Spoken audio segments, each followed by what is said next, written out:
Hi hello students, எல்லோரும் எப்படி இருக்கீங்க? எல்லோரும் நல்லா இருப்பீங்கன்னு நம்புகிறேன். நல்லா இல்லைன்னா நல்லா ஆயிக்கோங்க, வேறு வழி இல்லை. நான் உங்கள் கௌஷிக் அண்ட் நீங்கள் பார்த்துக்கிட்டு இருக்கிறது the Focus Education Centre YouTube channel. Okay, so without delay class உள்ள போயிடலாம். ஸோ இன்றைக்கி வந்து பார்த்தீங்கன்னா ஆல்ரெடி தம்ப்நெயிலே பார்த்துருப்பீங்க, நம்ம CBSE class 10 chapter 11 physics electricity இது தான் பார்க்க போகிறோம். சரி, எலக்ட்ரிசிட்டி அப்படின்னாலே மோஸ்ட்டாக என்னது? எலக்ட்ரிசிட்டினாலே என்னது சார்? வீட்டில் கரண்ட் வருது சார், சுவிட்சு போட்டால் லைட் எரியுது, சுவிட்சு போட்டால் வந்து ஃபேன் ஓடுது. எதனால் ஓடுது? சுவிட்சு போடுறோம், அப்போ வந்து கரண்ட் வந்து எலக்ட்ரிசிட்டி வந்து பாஸ் ஆகுது சார், ஒயர் வழியாக பாஸ் ஆகி அதை போய் ஆன் பண்ணி விடுது சார். சர்க்கியூட் வந்து க்ளோஸ் சர்க்கியூட் ஆகுது.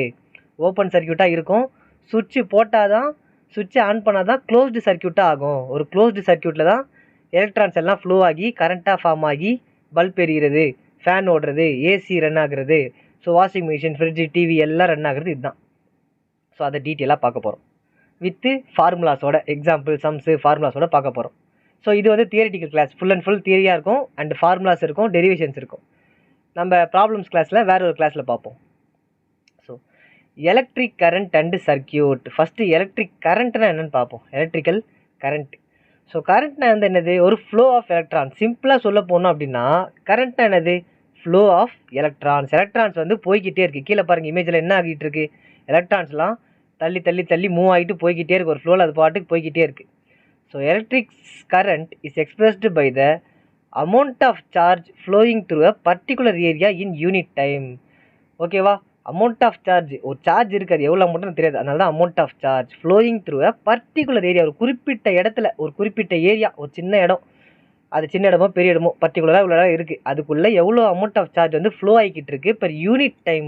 ஒரு யூனிட் டைமில் எவ்வளோ ஃப்ளோ ஆகிக்கிட்டு இருக்குன்றது தான் அர்த்தமே. In other word, rate of flow of electric charges. இதுதான் சின்ன வயசுலேருந்து படிச்சிருப்போம். கரண்ட்னாலே rate of flow of electric charges, இதுதான் படிச்சிருப்போம். சரி, சர்க்கியூட்.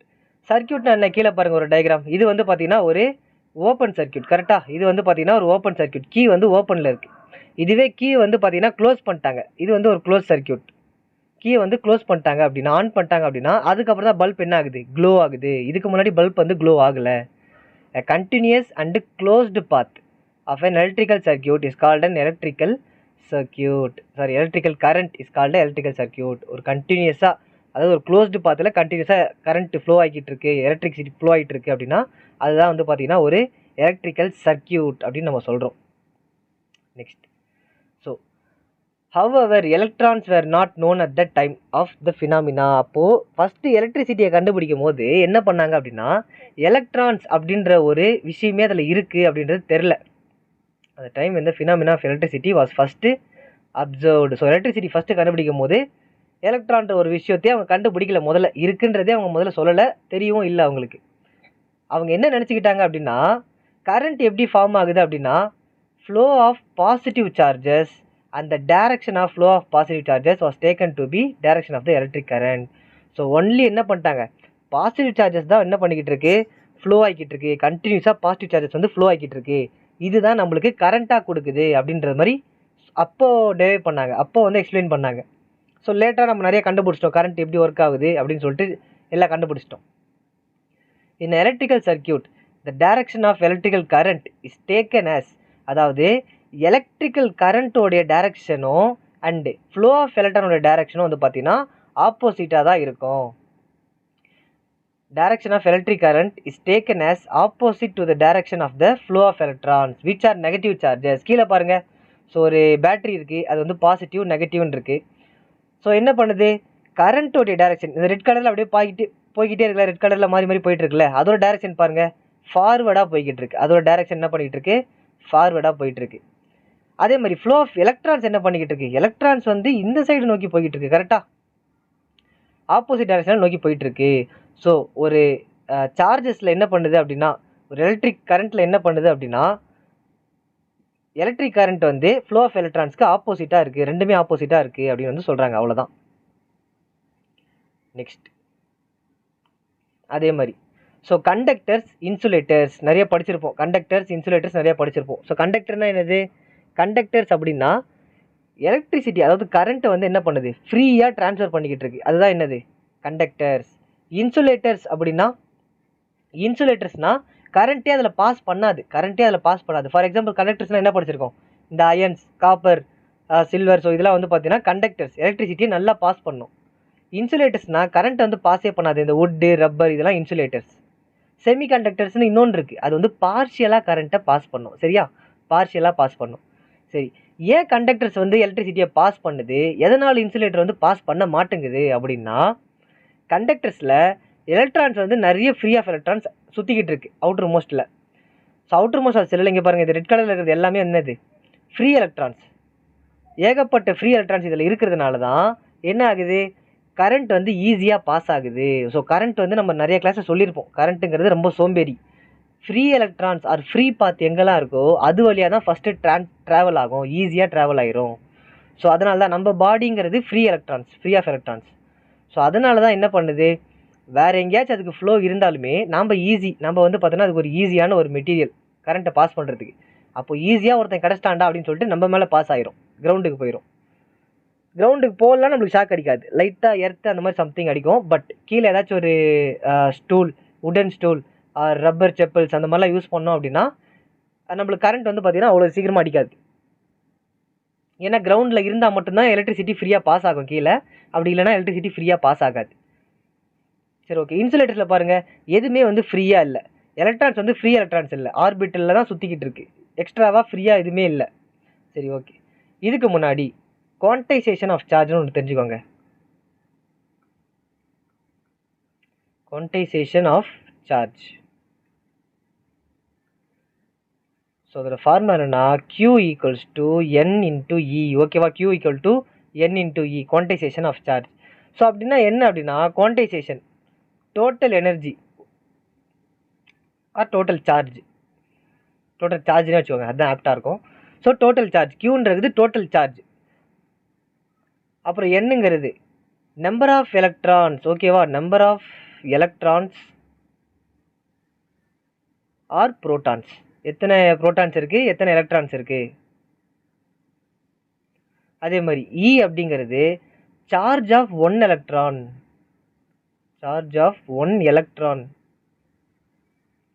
ஒரு எலக்ட்ரானுடைய சார்ஜ் எவ்வளோ இருக்குது, ஆர் ஒரு electron or proton. Charge of one electron or one proton. So charge வந்து என்ன அப்படி இ வந்து பார்த்தீங்கன்னா, ஈயோட வேல்யூ என்னன்னு பார்த்தீங்கன்னா 1.6 × 10⁻⁻10 கூலும். ஸோ சார்ஜோடைய எஸ்ஐ யூனிட் வந்து பார்த்தீங்கன்னா கூலும். சார்ஜோடைய எஸ்ஐ யூனிட் வந்து பார்த்தீங்கன்னா கூலூம்ஸில் தான் சொல்லுவோம், எப்பயுமே கூலூம்ஸில் தான் சொல்லுவோம். ஓகேவா? Next, relation between current, charge and time. So current, charge, time இது மூணுத்தோடைய ரிலேஷனை பற்றி சொல்கிறாங்க. ஸோ ஃபஸ்ட்டு வந்து பாருங்கள், I equal to Q/T. So இதில் ஐனா என்னன்னா, இதுதான் கரண்ட். ஐங்கிறது கரண்ட், Q அப்படின்றது முன்னதாக பார்த்தோம் சார்ஜ், Tன்றது டைம். ஸோ எப்போல்லாம் வந்து கரண்ட், சார்ஜ், டைம்லாம் வருதோ அப்போ I equal to QT formula தான் நம்ம மோஸ்ட்டாக வந்து யூஸ் பண்ணுவோம். சரியா?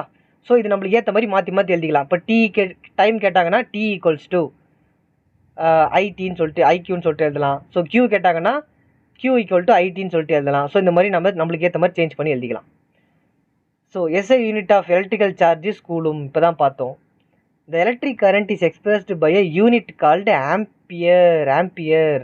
ஸோ எலக்ட்ரிக் கரண்ட் வந்து பார்த்தீங்கன்னா எலக்ட்ரிக் கரண்ட்டோட யூனிட். ஸோ எலக்ட்ரிக் சார்ஜோட யூனிட் தான் வந்து பார்த்தீங்கன்னா கூலும். ஓகேவா? எலக்ட்ரிக் சார்ஜோட யூனிட் வந்து பார்த்தீங்கன்னா கூலும். எலக்ட்ரிக் கரண்ட்டோடைய யூனிட் வந்து பார்த்தீங்கன்னா ஆம்பியர். ஓகேவா? கரண்ட் ஆம்பியர், சார்ஜ் வந்து கூலும். நல்லா ஞாபகம் வச்சுக்கோங்க. CC charge, coulomb, current ampere.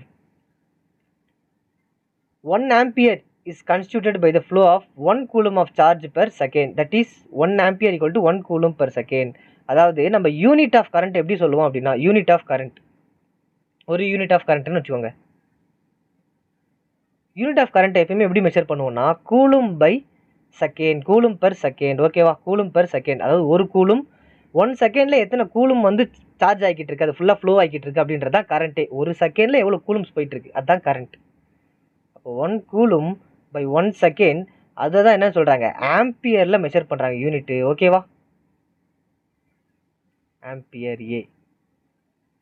Small quantities of current are expressed in milliampere. So small quantities, சின்ன சின்ன கரண்ட்ஸ் ரொம்ப கம்மியாக இருக்கும். நம்ம நம்ம வோல்ட் மீட்டர் அம்மீட்டர்லாம் யூஸ் பண்ணுவோம். ஸோ ஆம்பியர் மெஷர் பண்ணுறதுக்கு அம்மீட்டர் தான் யூஸ் பண்ணுவோம் நம்ம, ஓகேவா. ஸோ ஸ்மால் குவான்டிட்டிஸ் ஆஃப் கரண்ட்டை மெஷர் பண்ணுறதுக்கு மில்லி ஆம்பியர். இது வந்து பார்த்தீங்கன்னா 1 milliampere equals to 10⁻³ ampere, ஓகேவா. 10⁻³ ஆம்பியர். அதே மாதிரி மைக்ரோ ஆம்பியர், மைக்ரோ ஆம்பியர்னு பண்ணான்னா மில்லி ஆம்பியர்னா பவர் -3, மைக்ரோ ஆம்பியர்னா அதோட சின்னது பவர் -6. அதாவது 1 மைக்ரோ ஆம்பியர் ஈக்குவல்ஸ் டு 10⁻⁻⁶, ஓகேவா, ஆம்பியர். ஸோ மில்லி ஆம்பியர்னா -3, மைக்ரோனா -6. இது வந்து ஃபிசிக்ஸுக்கு மட்டும் இல்லை, நீங்கள் இதுக்கப்புறம் எங்கே போனாலுமே மில்லினா -3, 10⁻⁻3, மைக்ரோனா 10⁻⁻6 படிப்பீங்க. நானோ மெட்டீரியல்ஸ் எல்லாத்தில் போனாலும் இதுதான் படிப்பீங்க. And instrument called ammeter measured electrical current in circuit. அப்போ அம்மீட்டர் தான் என்ன பண்ணுறோம், இந்த மில்லி ஆம்பியர் அதெல்லாம் மெஷர் பண்ணுறது வந்து பார்த்தீங்கன்னா அம்மீட்டர் தான் வந்து யூஸ் பண்ணுறோம். It is always connected in series in a circuit. So series circuit இருக்குது, பேரலல் சர்க்கியூட் இருக்குது, அதை நம்ம பார்ப்போம். ரெசிஸ்டர் இன் சீரீஸ், ரெசிஸ்டர் இன் பேரலெலாம் நம்ம பார்ப்போம்.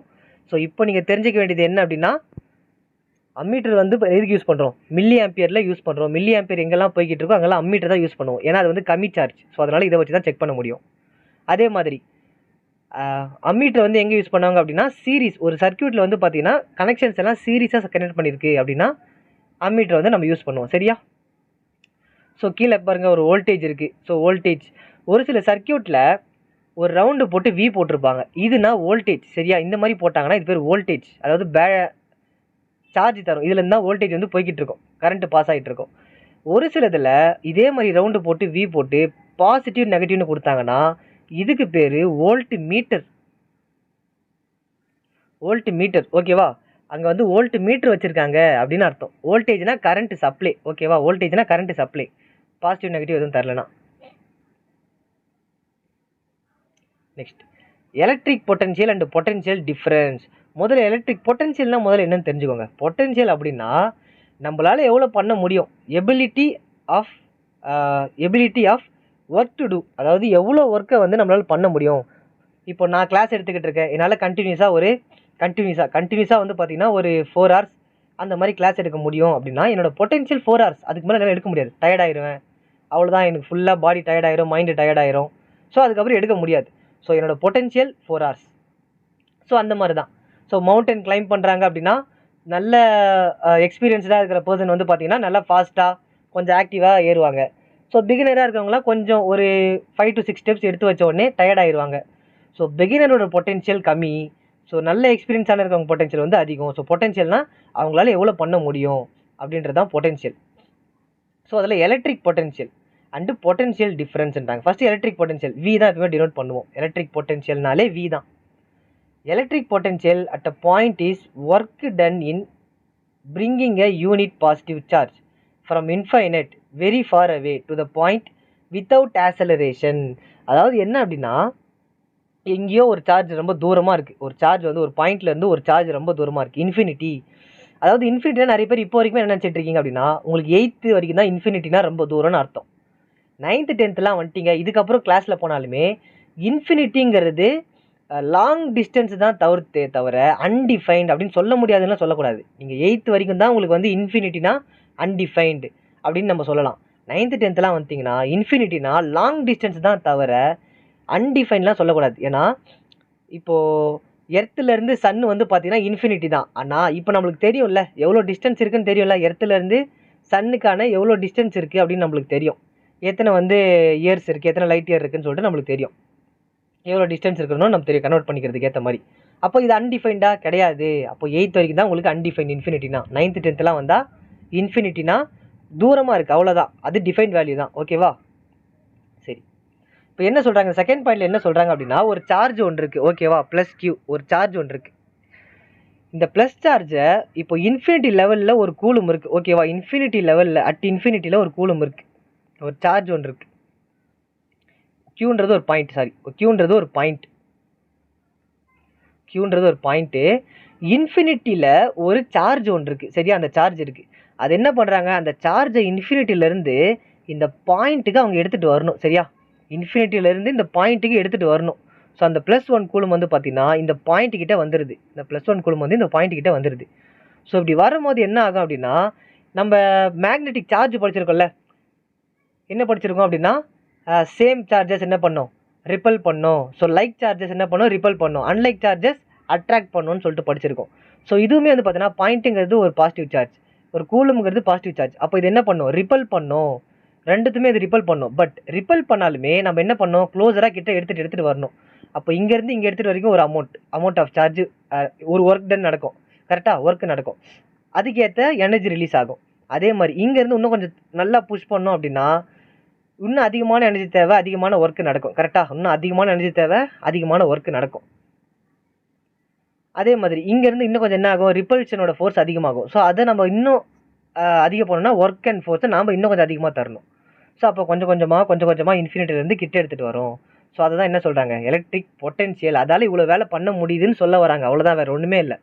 ஒரு கூலும் இருக்குது, ஒரு பாயிண்ட்டுக்கு அதை நான் எடுத்துகிட்டு வரணும் அப்படின்னா அது இவ்வளோ ஒர்க் பண்ணுது, அதால் இவ்வளோ முடியுது அப்படின்னு நம்ம சொல்கிறோம். அவ்வளோதான் electrical potential. From infinite very far away to that point without acceleration. So it டெல்ஸ் how much potential energy a unit charge has at a given point in the electrical field. அதே தான் நம்ம சொன்னது தான். ஸோ இந்த electrical ஃபீல்டில் அதால் எவ்வளோ, அந்த கரண்ட்டால் எவ்வளோ பண்ண முடிஞ்சிருக்கு, அந்த எலக்ட்ரிக்கல் சார்ஜினால் எவ்வளோ ஒர்க்கை பண்ண முடிஞ்சிருக்கு, அதால் எவ்வளோ முடியும் அப்படின்னு வந்து சொல்கிறாங்க. ஸோ அது எப்படி டெரைவ் பண்ணுறாங்க அப்படின்னா, V potential charge equals to work done, ஓகேவா, work done divided by Q coulombs, அதாவது சார்ஜ், ஓகேவா. விங்கிறது electric potential, so volt. W அப்படிங்கிறது பார்த்தீங்கன்னா ஒர்க் டன். ஸோ ஒர்க் டன்னு வந்து பார்த்தீங்கன்னா டபிள்யூ, ஒர்க் டன்னுனாலே நம்ம என்ன பண்ணுவோம், அதை ஜூல்ஸில் தான் சொல்லுவோம், ஓகேவா. ஜூல் ஒர்க்குனாலே அது வந்து ஜூல். அது ஏன் அப்படி சொல்கிறோன்றத ஜூல்ஸ்னால நான் சொல்கிறேன். ஸோ கியூன்றது சார்ஜ், அதாவது கூலும்ஸ், கூலும். கியூன்றது சார்ஜ், கூலும். சரி, யூனிட் வந்து பார்த்தீங்கன்னா வோல்டேஜ் வி. அப்போது 1 வோல்ட் ஈக்குவல் டு, அதுதாங்க சொல்கிறாங்க, 1 volt equal to 1 joule by 1 coulomb. 1 volt equal to 1 joule by 1 coulomb. வோல்ட்டுங்கிறது என்னது, பொட்டென்ஷியல் டிஃப்ரென்ஸ். சரியா, முன்னதாக பார்த்தோம். வோல்டேஜுங்கிறது electrical potential difference. Okay, so potential difference PD, potential difference PD. இப்போ பொட்டென்ஷியல் டிஃப்ரென்ஸ், இப்போ பொட்டென்ஷியலாக என்னென்னு தெரிஞ்சிருக்கும். ஸோ பொட்டென்ஷியல் டிஃப்ரென்ஸ் அப்படின்னா இங்கே நல்லா பாருங்கள், potential difference between 2 point is the work done in moving a unit positive charge. For example இப்போ நான் என்ன பண்ணுறேன் அப்படின்னா, ஒரு சின்னதாக ஒரு சர்க்யூட் நான் வரைஞ்சிக்கிறேன். ஸோ இது ஒரு நெகட்டிவ், ஒரு வோல்ட் தரேன்னு வச்சுக்கோங்க, மைனஸ் ப்ளஸ். ஸோ சின்னதாக ஒரு வரைகிறோம். ஸோ இங்கே வந்து பார்த்தீங்கன்னா சம்திங், ஒரு ரீடிங், ஒரு மீட்டர் ஏதோ ஒன்று இருக்குது. சரி, இப்போ நான் என்ன பண்ணுறேன் அப்படின்னா, இந்த நெகட்டிவ் சார்ஜை நான் ஏன்னு எடுத்துக்கிறேன், ஸோ இதை பின்னு எடுத்துக்கிறேன். சரியா, இப்போது ரெண்டு சார்ஜஸ் இருக்குது, ஓகேவா. 2 சார்ஜஸ் இருக்குது. ஒன்று வந்து ஏன்ற ஒரு சார்ஜ், ஒன்று வந்து பின்ற சார்ஜ். 2 சார்ஜஸ் இருக்குது. இந்த 2 சார்ஜஸ்க்கும் எவ்வளோ டிஃப்ரென்ஸ் இருக்குது, அந்த ஒர்க் வந்து எவ்வளோ நடந்திருக்கு அப்படின்றது தான் வந்து பார்த்தீங்கன்னா potential difference from one point to another point in electrical field. அதாவது ஒர்க் டன், எவ்வளோ ஒர்க் வந்து நடந்திருக்கு இன்னும் யூனிட் பாசிட்டிவ் சார்ஜஸ், எவ்வளோ ஒர்க் வந்து நடந்திருக்கு இந்த சார்ஜஸில் from one point to another point in electrical field. இது ஒரு எலக்ட்ரிக்கல் ஃபீல்டு. இதில் ஒரு பாயிண்ட்லேருந்து இன்னொரு பாயிண்ட் போகும்போது எவ்வளோ ஒர்க் வந்து நடந்திருக்கு, ஸோ இது ஃபுல்லாக வந்து பார்த்தீங்கன்னா எவ்வளோ ஒர்க் வந்து நடந்து முடிஞ்சிருக்கு அப்படின்றத செக் பண்ணுறது தான் வந்து என்னது, பொட்டென்ஷியல் டிஃப்ரென்ஸ், ஓகேவா. ஸோ அது டிஃப்ரென்ஸ்னாலே மைனஸ் தான், கரெக்டாக. அப்போது வோல்ட் வி, 2 பாயிண்ட் இருக்குது. என்ன பாயிண்ட் இருக்குது, ஏன்னு ஒரு பாயிண்ட் இருக்குது, பின்னு ஒரு பாயிண்ட் இருக்குது. ஸோ பொட்டென்ஷியல் டிஃப்ரென்ஸ் ஆஃப் ரெண்டுத்துக்கும் தனித்தனியாக எடுக்கும்போது, so volt of A, potential of A minus, ஏன்னா டிஃப்ரென்ஸ் தானே, டிஃப்ரென்ஸ் தான் minus, potential of B equals to work done, அதாவது ஜூல்ஸ், ஓகேவா. ஒரு joules work done in moving charge. Charges move ஆகிட்டு இருக்குல்ல, இதோடைய ஒர்க் டன் எவ்வளோ ஒர்க் வந்து பண்ணியிருக்கு divided by Q, work done divided by charge, ஓகேவா. ஸோ இதுதான் என்னது, potential difference. It shows how much energy is required to shift charges between 2 points.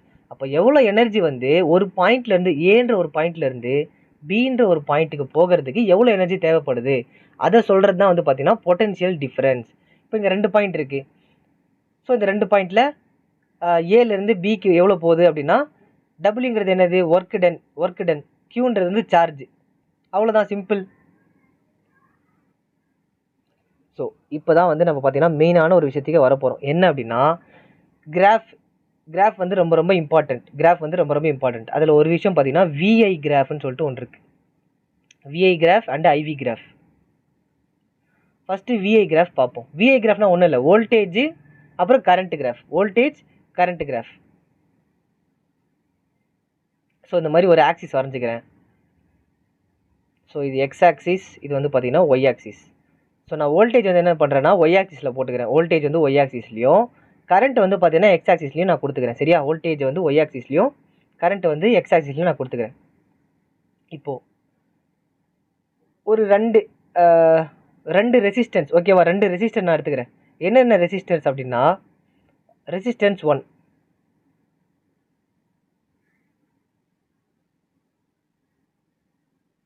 Resistance 1, again resistance 2. Okay, resistor 1, இது resistor 2 உடைய value. ஓகேவா? இப்போ என்ன அப்படின்னா ஓம்ஸ் லான்னு ஒன்று படிப்போம். ஓம்ஸ் லா என்ன சொல்லுது அப்படின்னா V equals to I into R. V equal to I into R. அதாவது voltage equals to current into resistance. Voltage equal to current into resistance அப்படின்னு வந்து சொல்லுது. ஏன் இந்த ஓம்ஸ் லா படிக்கிறோம் அப்படின்னா சொல்கிறேன். ஓம்ஸ் லா இதுதான் சிம்பிள். ஓம்ஸ் லா இதுதான். ஓம்ஸ் லா என்னன்றது நான் சொல்கிறேன். ஃபஸ்ட்டு இந்த கிராஃபுக்கு வருவோம். ஏன் அதை சொல்கிறேன்னா கிராஃபுக்கும் அதுக்கும் ரிலேஷன் இருக்குது. ஃபஸ்ட்டு நம்ம எது வந்து இப்போ இதில் எது கிரேட்டர் எது வந்து பெருசுன்னு கேட்டால் ஸ்லோப் எடுத்து பார்க்கணும். ஓகேவா? விஐ கிராஃபில் பொறுத்த வரைக்கும் வோல்டேஜ் வந்து இன்க்ரீஸ் ஆகும். வோல்டேஜ் இன்க்ரீஸ் ஆச்சு அப்படின்னா கரண்ட்டு வந்து என்ன ஆகும்? வோல்டேஜ் இன்க்ரீஸ் ஆகுது அப்படின்னா கரண்ட்டு என்ன ஆகும்? இன்க்ரீஸ் தான் ஆகும். இதுதான் வந்து ஓம்ஸ் லா. ஓகேவா? இதுதான் வந்து ஓம்ஸ் லா. வோல்டேஜ் இன்க்ரீஸ் ஆகுது அப்படின்னா கரண்ட்டு என்ன பண்ணும்? இன்க்ரீஸ் ஆகும். ஸோ ஸ்ட்ரைட்டாக என்ன சொல்லிடலாம் அப்படின்னா ஸ்லோப் இதுலேருந்து என்ன சொல்லலாம் அப்படின்னா ஸ்லோப்புங்கிறது என்ன பண்ணுவோம்? ஒரு கிராஃபில் நம்ம இப்படி எடுப்போம். ஏதாச்சும் ஒரு பாயிண்ட்டில் இப்படி எடுப்போம். இதான ஸ்லோப்பு. கிராஃபில் இதுதான் ஒரு பாயிண்ட் எடுப்போம். இதுதான் ஸ்லோப். ஸோ இதில் எது கிரேட்டர் அப்படின்னா எது வந்து ஸ்லோப் அதிகமாக இருக்கோ அதுதான் கிரேட்டர். எதுவோட ஸ்லோப் அதிகமாக இருக்கோ அதுதான் வந்து கிரேட்டர். ஃபார் எக்ஸாம்பிள் இப்போ நான் ஓம்ஸ் லா சொன்னேன்ல, இதுலேருந்தே போவோம். எனக்கு என்ன தேவை? ரெசிஸ்டன்ஸ். எதோட ரெசிஸ்டன்ஸ் பெருசுன்னு தேவை. அது வந்து ஆர் தானே. ரெசிஸ்டன்ஸ்னா R. So V divided by I equals to R. ஏன்னா நான் ஆரை கண்டுபிடிக்கணும். ஸோ ஆரை மட்டும் இந்த இடத்துல வச்சுட்டு விஎன் அனதர் சைடு மூவ் பண்ணிடுறேன். ஸோ அப்போ மல்டிப்ளேயில் இருக்கிறது டிவிஷனாக போயிடும். அப்போ V by R equal to V by I equal to ஆர்ன்னு சொல்லிட்டு கிடைக்கும். இதில் நல்லா பாருங்கள், விங்கிறது வந்து என்னது? விங்கிறது ஒய் ஆக்சிஸ். கரெக்டாக? வின்றது வோல்டேஜுங்கிறது ஒய் ஆக்சிஸில் இருக்குது. ஐன்றது பாருங்கள் எக்ஸ் ஆக்சிஸில் இருக்குது. ஸோ அப்போது Y by X is equal to R. So இந்த ஒய் பை எக்ஸ்ன்றது தான் என்னுடைய ஸ்லோப்பு. ஓகேவா? இந்த ஒய் பை எக்ஸ்ன்றது தான் ஸ்லோப்புடைய வேல்யூ. ஸோ இதை கண்டுபிடிச்சா எது வந்து கிரேட்டர் ரெசிஸ்டன்ஸ் அப்படின்றது தெரிஞ்சிடும். ஸோ அப்போ இதில் எது கிரேட்டர்? R1 தான் கிரேட்டராக இருக்கும். இதில் எது கிரேட்டராக இருக்குன்னா R1 தான் கிரேட்டராக இருக்கும். ஏன் அப்படின்னா இந்த லைனும் வந்து பாருங்கள் ஸ்ட்ரைட்டாக தான் இருக்குது. கரெக்டாக? வோல்டேஜ் அதாவது விஐ கிராஃப் வோல்டேஜ் கரண்ட் கிராஃபில் வந்து பார்த்தீங்கன்னா எந்தோடைய ஸ்லோப் வந்து பார்த்தீங்கன்னா எதோடைய ஸ்லோப் வந்து பார்த்தீங்கன்னா ஸ்ட்ரைட்டாக ஹையஸ்ட்டாக இருக்கோ அதுதான் வந்து கிரேட்டர். அதுதான் வந்து கிரேட்டர். ஓகேவா? ஸோ இதுலேருந்து நம்ம என்ன சொல்லலாம் அப்படின்னா ஸ்லோப் அதிகமாக இருக்குது அப்படின்னா ஸ்லோப் வந்து அதிகமாக இருக்குது அப்படின்னா ரெசிஸ்டன்ஸ் எப்படி இருக்கும்? ரெசிஸ்டன்ஸ்னாலே கரண்ட் வந்து என்ன பண்ணும்? தடை பண்ணும். ரெசிஸ்டன்ஸ்னாலே ஃப்ளோ, அதாவது ஈஸியாக ஃப்ளோ ஆகிட்டு இருக்க கரண்ட்டை தடை பண்ணும், பிளாக் பண்ணும். அதுதான் வந்து ரெசிஸ்டன்ஸோடைய வேல்யூ. ரெசிஸ்டன்ஸ் என்ன பண்ணும்? இன்க்ரீஸ் ஆகும். ஸோ ஸ்லோப் எவ்வளோ தூரம் இன்க்ரீஸ் ஆகுதோ ரெசிஸ்டன்ஸும் அதோட இன்க்ரீஸ் ஆகும். ரெசிஸ்டன்ஸ்னால் என்ன?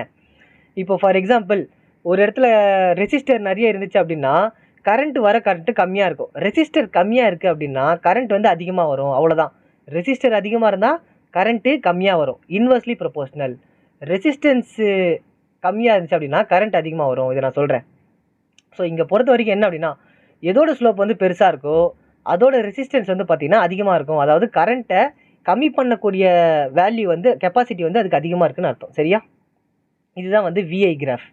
எந்த ஸ்லோப் வந்து பெருசாக இருக்கோ கிரேட்டராக இருக்கோ அந்த ஸ்லோப்போடைய ரெசிஸ்டன்ஸ் தான் அதிகமாக இருக்குன்னு அர்த்தம். அவ்வளோதான், வேறு ஒன்றுமே இல்லை. நெக்ஸ்ட் வந்து பார்த்திங்கன்னா ஐவி கிராஃப். இல்லைன்னா அதுக்கு முன்னாடி வந்து பார்த்திங்கன்னா சரி ஓகே ஐவி கிராஃபே போவோம். ஐவி கிராஃப் இதை சொல்லிவிட்டு நான் இன்னொன்று சொல்கிறேன். இந்த கிராஃப்லேயே ரொம்ப இம்பார்ட்டண்ட் அது. சரி, இதை சொல்லிட்டே போயிடுவோம். ஐவி கிராஃபுங்கிறது ஒரு ஒன்றுமே இல்லை, ரெசிப்ரோக்கல் ஆஃப் த ரெசிஸ்டன்ஸ்.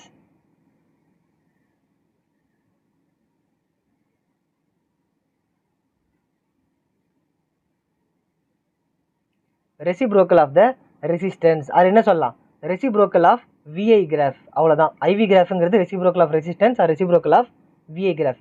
ஏன் சார் அப்படி சொல்கிறீங்க அப்படின்னா, இங்கேயுமே அதே மாதிரி ஒரு கிராஃப் வரைஞ்சிக்கிறேன். ஸோ இது வந்து பார்த்தீங்கன்னா எக்ஸ் ஆக்சிஸ், இது வந்து ஒய் ஆக்சிஸ். இப்போ நான் என்ன பண்ணுறேன், ஒய் ஆக்சிஸில் கரண்ட்டும் எக்ஸ் ஆக்சிஸில் வோல்டேஜும் தரேன். புரியுதா? ஒய் ஆக்சிஸில் கரண்ட்டும் எக்ஸ் ஆக்சிஸில் வோல்ட்டும் நான் தரேன். முன்ன விஐ கிராஃப் பார்த்தோம், அது வந்து பாருங்கள் ஒய் ஆக்சிஸில் வோல்ட்டும் எக்ஸ் ஆக்சிஸில் கரண்ட்டும் இருக்குது. இப்போது ஒய் ஆக்சிஸில் கரண்ட், எக்ஸ் ஆக்சிஸில் வோல்ட். சரியா? இங்கேயும் இதே மாதிரி என்ன பண்ணுறேன், 2 ஸ்லோப் நான் வரைஞ்சிக்கிறேன். அதாவது ஸ்லோப்புங்கிறது ரெசிஸ்டர்ஸ், அவ்வளோதான், வேறு ஒன்றும் இல்லை, 2 ரெசிஸ்டர்ஸ் அவ்வளோதான். இது R1, இதில் வந்து R2. இப்போ இதில் எது கிரேட்டர் அப்படின்னு கேட்டால் R1 அப்படின்னு நினச்சிங்கன்னா தப்பு, R2ன்னு தான் நினச்சிருக்கீங்க அப்படின்னா அதான் கரெக்ட். R2 தான் இதில் வந்து கிரேட்டராக இருக்கும்,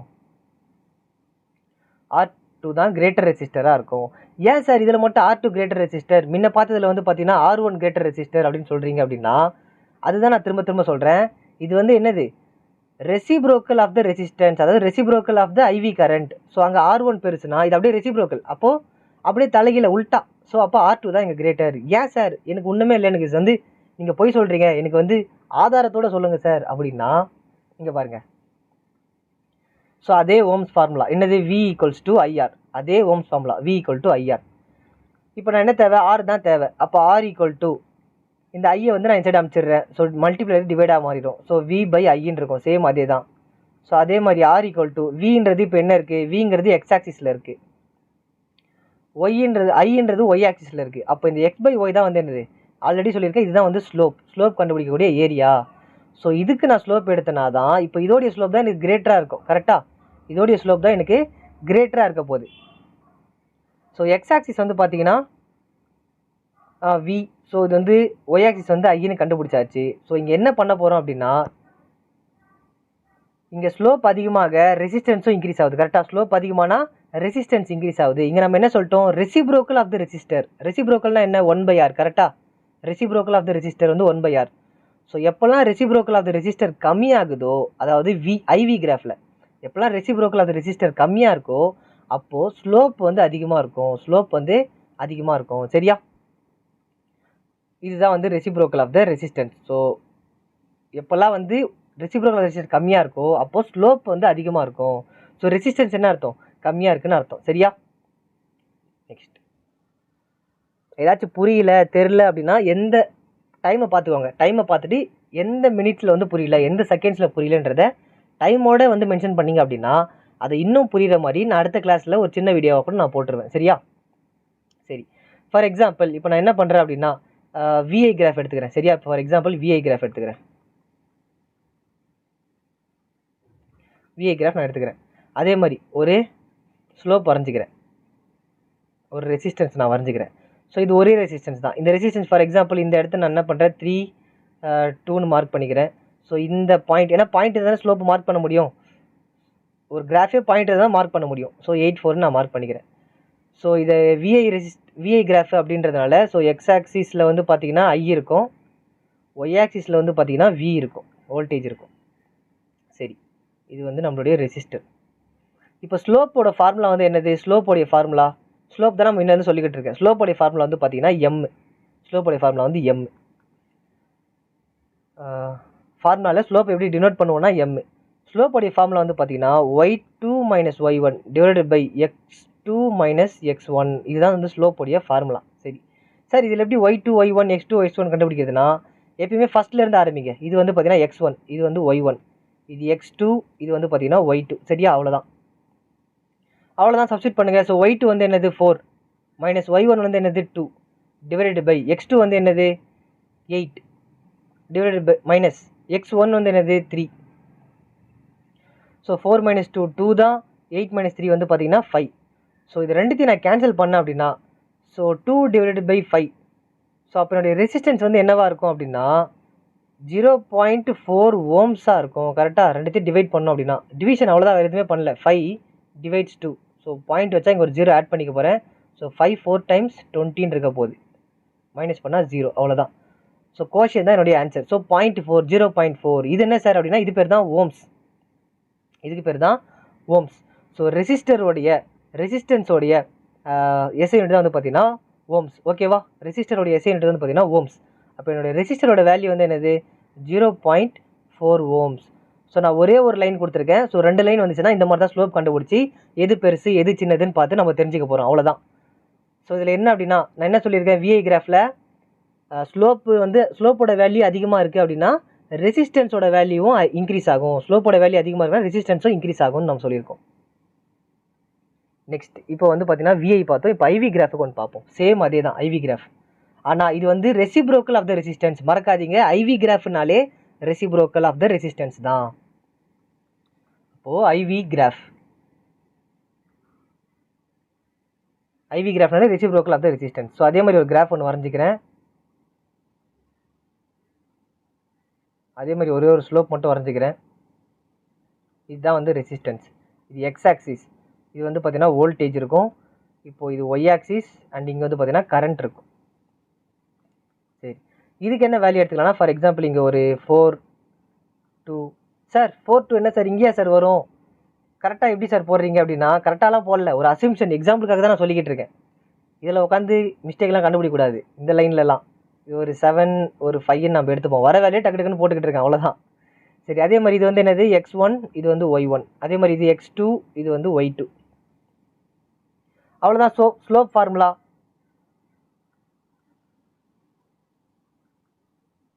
இங்கே நல்லா வந்து பாருங்கள், இதோட ஸ்லோப் வந்து நம்ம என்னென்னு எடுத்தோம் ஐவி ஃபார்முலாவில் I/Vன்னு எடுத்தோம். கரெக்டாக ரெசிஸ்டன்ஸ் ஈக்குவல் டு I/Vன்னு எடுத்தோம்.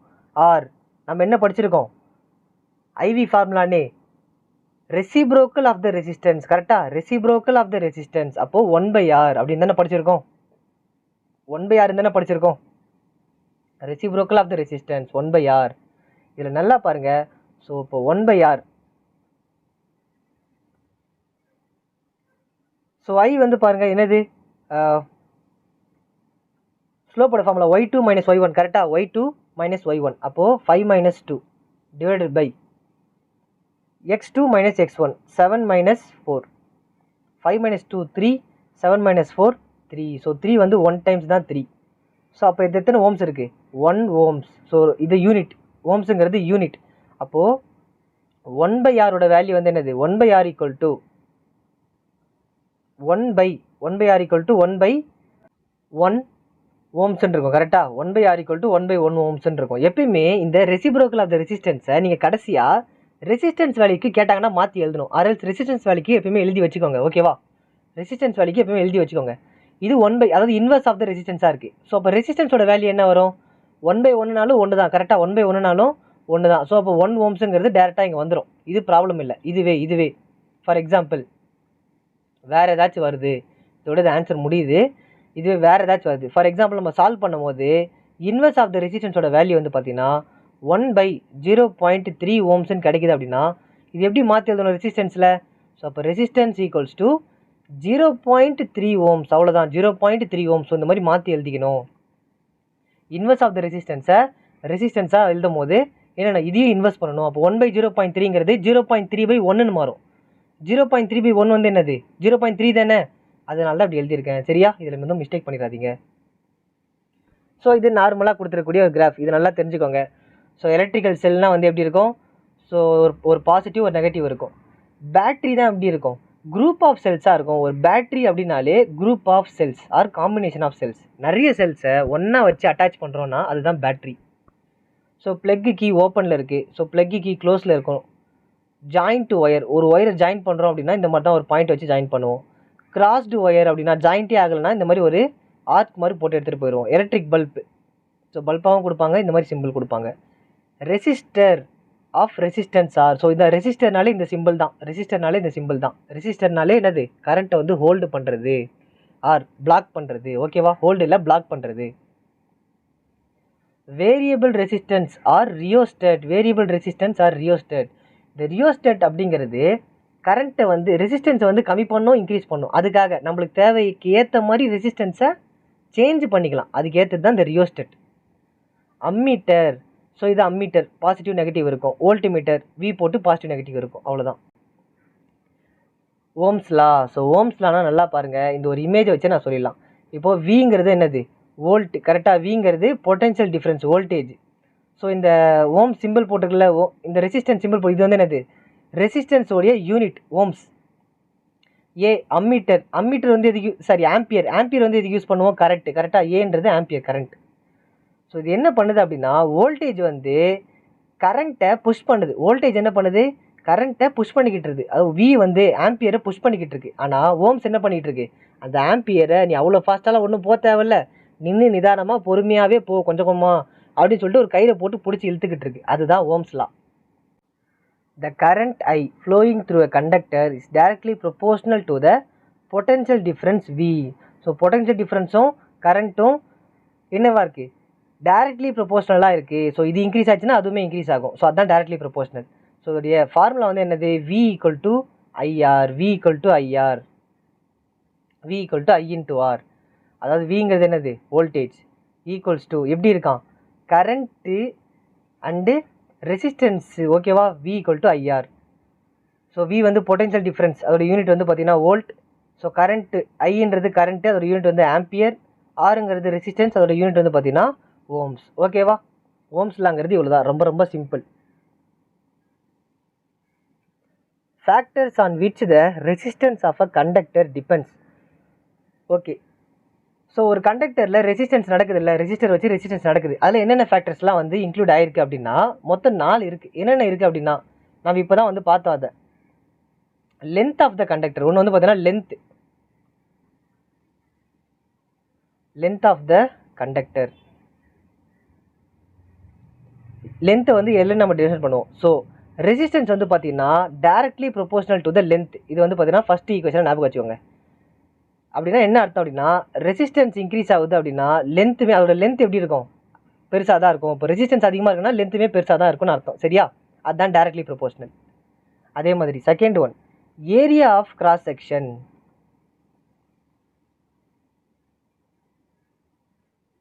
ஏரியா ஆஃப் கிராஸ் செக்ஷன் ஏன்னு டினோட் பண்ணுவோம். சார் ஆம்பியரோ ஏன்றீங்க, இது என்ன சார் இங்கேயோ ஏன்றீங்க அப்படின்னா, ஏரியா ஆஃப் கிராஸ் செக்ஷன் இந்த இடத்துல ஃபேக்டர்ஸ்க்காக சொல்கிறேன். ஏரியா ஆஃப் கிராஸ் செக்ஷன் ஏன்னு சொல்லிப்போம். இல்லை ஏஆர்னு வச்சுக்கோ, ஒரு பிரச்சனையும் இல்லை. ஏன்னு வச்சுக்கோ, ஏஆர்னு வச்சுக்கோ, ஒரு பிரச்சனையும் இல்லை. ஆனால் ஏன்னு வச்சுக்கிட்டா பெட்டர். ஸோ உனக்கு அண்டர்ஸ்டாண்டிங் வேணால் ஏஆர்னு வச்சுக்கோ. ஸோ இங்கே என்ன எப்படி இருக்குது அப்படின்னா, இதில் வந்து பார்த்தீங்கன்னா resistance inversely proportional to the area of the cross section. இது வந்து பார்த்தீங்கன்னா ஈக்குவேஷன் 2. ஏன் சார் இன்வர்ஸ்லி ப்ரொபோஷனல் அப்படின்னா, ஏன் அப்படின்னா இப்போ ரெசிஸ்டன்ஸ் வந்து பார்த்தீங்கன்னா அதிகமாக இருக்குது அப்படின்னா அதோடைய ஏரியா எப்படி இருக்கும், ஏரியா வந்து பார்த்தீங்கன்னா கம்மியாக இருக்கும். ஏரியா ஆஃப் கிராஸ் செக்ஷன் வந்து பார்த்தீங்கன்னா கம்மியாக இருக்கும். ஒன்று அதிகமாக இருந்துச்சுன்னா இன்னொன்று கம்மியாக இருக்கும். அதுதான் வந்து பார்த்தீங்கன்னா என்னது, இன்வர்ஸ்லி ப்ரொபோஷனல். இன்னொன்று வந்து நேச்சர் ஆஃப் த மெட்டீரியல். ஒரு மெட்டீரியல் எப்படி இருக்குன்றதை பொறுத்து, அந்த மெட்டீரியல் வந்து கரண்ட்டை நல்லா பாஸ் பண்ணுமா, இல்லை பார்ஷியலாக பாஸ் பண்ணுமா, பாஸே பண்ணாதா, இல்லை எவ்வளோ அளவில் பாஸ் பண்ணும் அப்படின்றது. நெக்ஸ்ட் வந்து பார்த்தீங்கன்னா டெம்பரேச்சர் ரொம்ப ரொம்ப முக்கியம். டெம்பரேச்சர், இந்த 4 தான் என்ன பண்ணுது, resistance of a conductors depend. இந்த ஃபேக்டர்ஸ்லாம் வந்து பார்த்தீங்கன்னா எல்லா கண்டக்டர்ஸ்லையும் ரெசிஸ்டன்ஸை டிபெண்ட் பண்ணியிருக்கும் அப்படின்றாங்க. இன்னொரு விஷயம் நல்லா தெரிஞ்சுக்கோங்க. அதாவது இப்போ நான் சொன்னதுலேருந்து சொல்கிறேன். ஒரு ஒயர் வந்து ஷார்ட்டாக இருக்குது, ஓகேவா, ஷார்ட் ஒயர். ஒரு ஒயர் வந்து ஷார்ட்டாக இருக்குது அப்படின்னா அது வந்து பார்த்தீங்கன்னா லெஸ் கொலிஷன் வந்து பார்த்தீங்கன்னா கம்மியாக தான் இருக்கும். கொலிஷன் வந்து கம்மியாக இருக்கும். ஸோ அப்போ என்ன நடக்கும் அப்படின்னா ரெசிஸ்டிவிட்டி கம்மியாயிரும். ஸோ லெஸ் கொலிஷன் அப்படின்னா ரெசிஸ்டிவிட்டி வந்து பார்த்தீங்கன்னா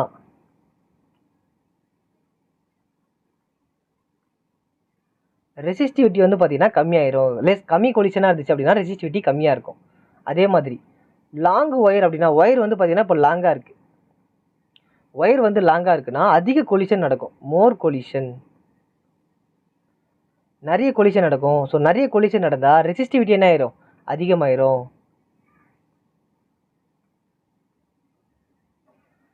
ஸோ ஷார்ட் ஒயர்னா லெஸ் கொலிஷன், ரெசிஸ்டிவிட்டி கம்மியாக இருக்கும். லாங் ஒயர்னா மோர் கொலிஷன், ரெசிஸ்டிவிட்டி அதிகமாக இருக்கும். சரியா,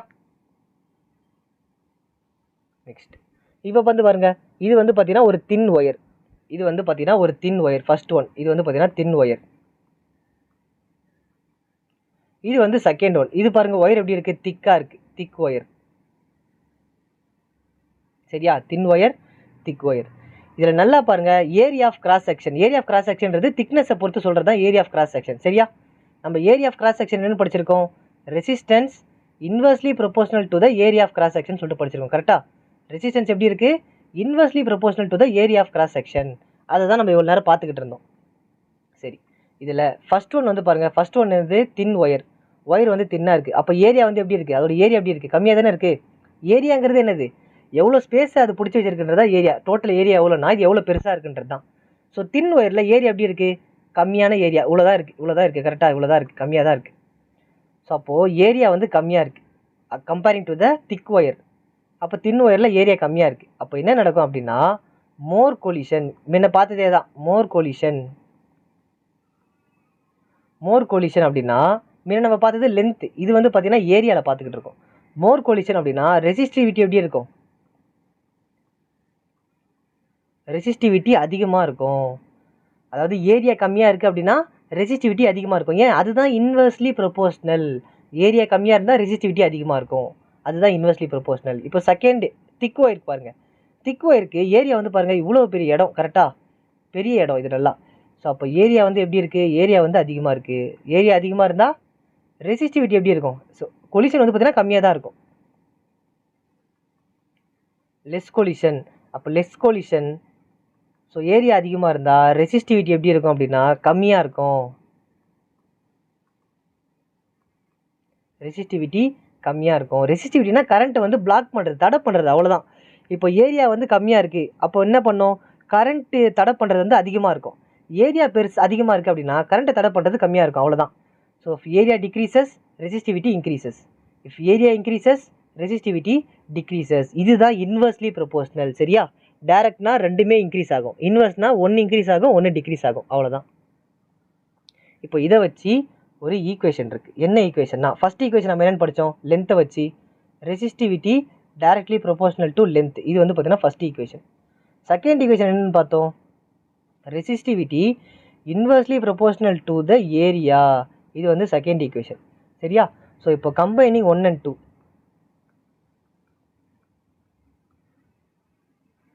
கம்பைனிங் ரெண்டுத்தையும் கம்பைன் பண்ணுறோம் அப்படின்னா ஸோ இந்த ரெசிஸ்டிவிட்டி டைரக்ட்லி ப்ரொபோஷனல் டு என்ன ஆகும்?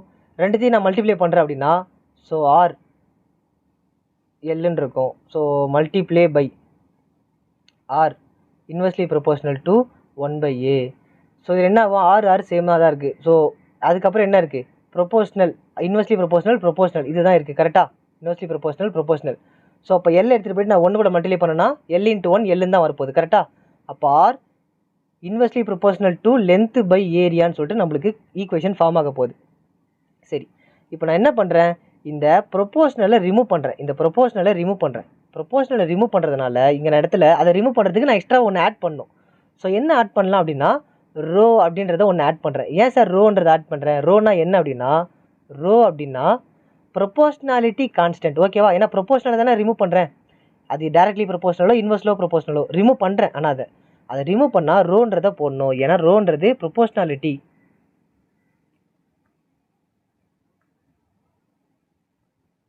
கான்ஸ்டன்ட். ஓகேவா? ரோங்கிறது ப்ரொபோஷனாலிட்டி கான்ஸ்டன்ட். அப்போ ரோ இன்ட்டு எல் பை ஏன்னு சொல்லிட்டு வரும். ஓகேவா? Rho into L by A. இப்போ ரெசிஸ்டன்ஸ் என்னவாக இருக்குது? ரோ இன்ட்டு எல் பை ஏவாக இருக்குது. ஸோ இந்த rho into L by A அது பேர் தான் வந்து பார்த்தீங்கன்னா ரெசிஸ்டிவிட்டி. ஓகேவா?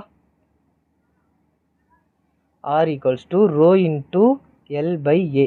ஸோ இதுக்கு பேர் தான் வந்து பார்த்தீங்கன்னா ரெசிஸ்டிவிட்டி. இவ்வளோ நேரம் நம்ம படிச்சோம்ல, ரெசிஸ்டிவிட்டி கம்மியாகுது, ரெசிஸ்டிவிட்டி இன்க்ரீஸ் ஆகுதுன்ட்டு. அதோட வேல்யூ இது தான்.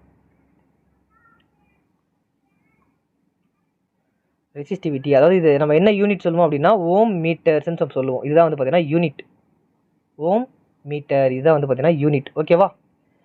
அதே மாதிரி இந்த ரெசிஸ்டிவிட்டி அப்படிங்கிறது எதை டிபெண்ட் பண்ணியிருக்குன்னா மெட்டீரியலையும் டெம்பரேச்சரும் டிபெண்ட் பண்ணியிருக்கும். இது நல்லா மறந்துடாதீங்க. இட் டிபெண்ட்ஸ் ஆன், நான் சைடில் எழுதுகிறேன், it depends on temperature and material. ஓகேவா? Resistivity depends on temperature material. 1 மார்க்கில் கேட்பாங்க. சரி, சில questions on what factor does the resistance of a conductor depends. So முன்ன தான் நம்ம பார்த்தோம். கரெக்டாக? முன்ன தான் நம்ம பார்த்தோம். ஸோ அதே எடுத்து என்ன பண்ணுங்கள், எழுதுங்க. என்னென்ன பார்த்தோம், லென்த்து பார்த்தோம் கரெக்டாக. ஒன்று வந்து லென்த்து. ஸோ திரும்ப நான் எழுதுகிறேன், லென்த்து எல் கரெக்டாக. அது எப்படி இருக்கும், ஆர் டைரக்ட்லி ப்ரொபோஷனல் டு லென்த்தாக இருக்கும் கரெக்டாக. Resistivity directly proportional to length. அதாவது லென்த் இன்க்ரீஸ் ஆச்சு அப்படின்னா ரெசிஸ்டிவிட்டியும் என்ன பண்ணும், இன்க்ரீஸ் ஆகும். லென்த் இன்க்ரீஸ் ஆச்சுன்னா ரெசிஸ்டிவிட்டியும் இன்க்ரீஸ் ஆகும். அதே மாதிரி ஏரியா ஆஃப் கிராஸ் செக்ஷன்.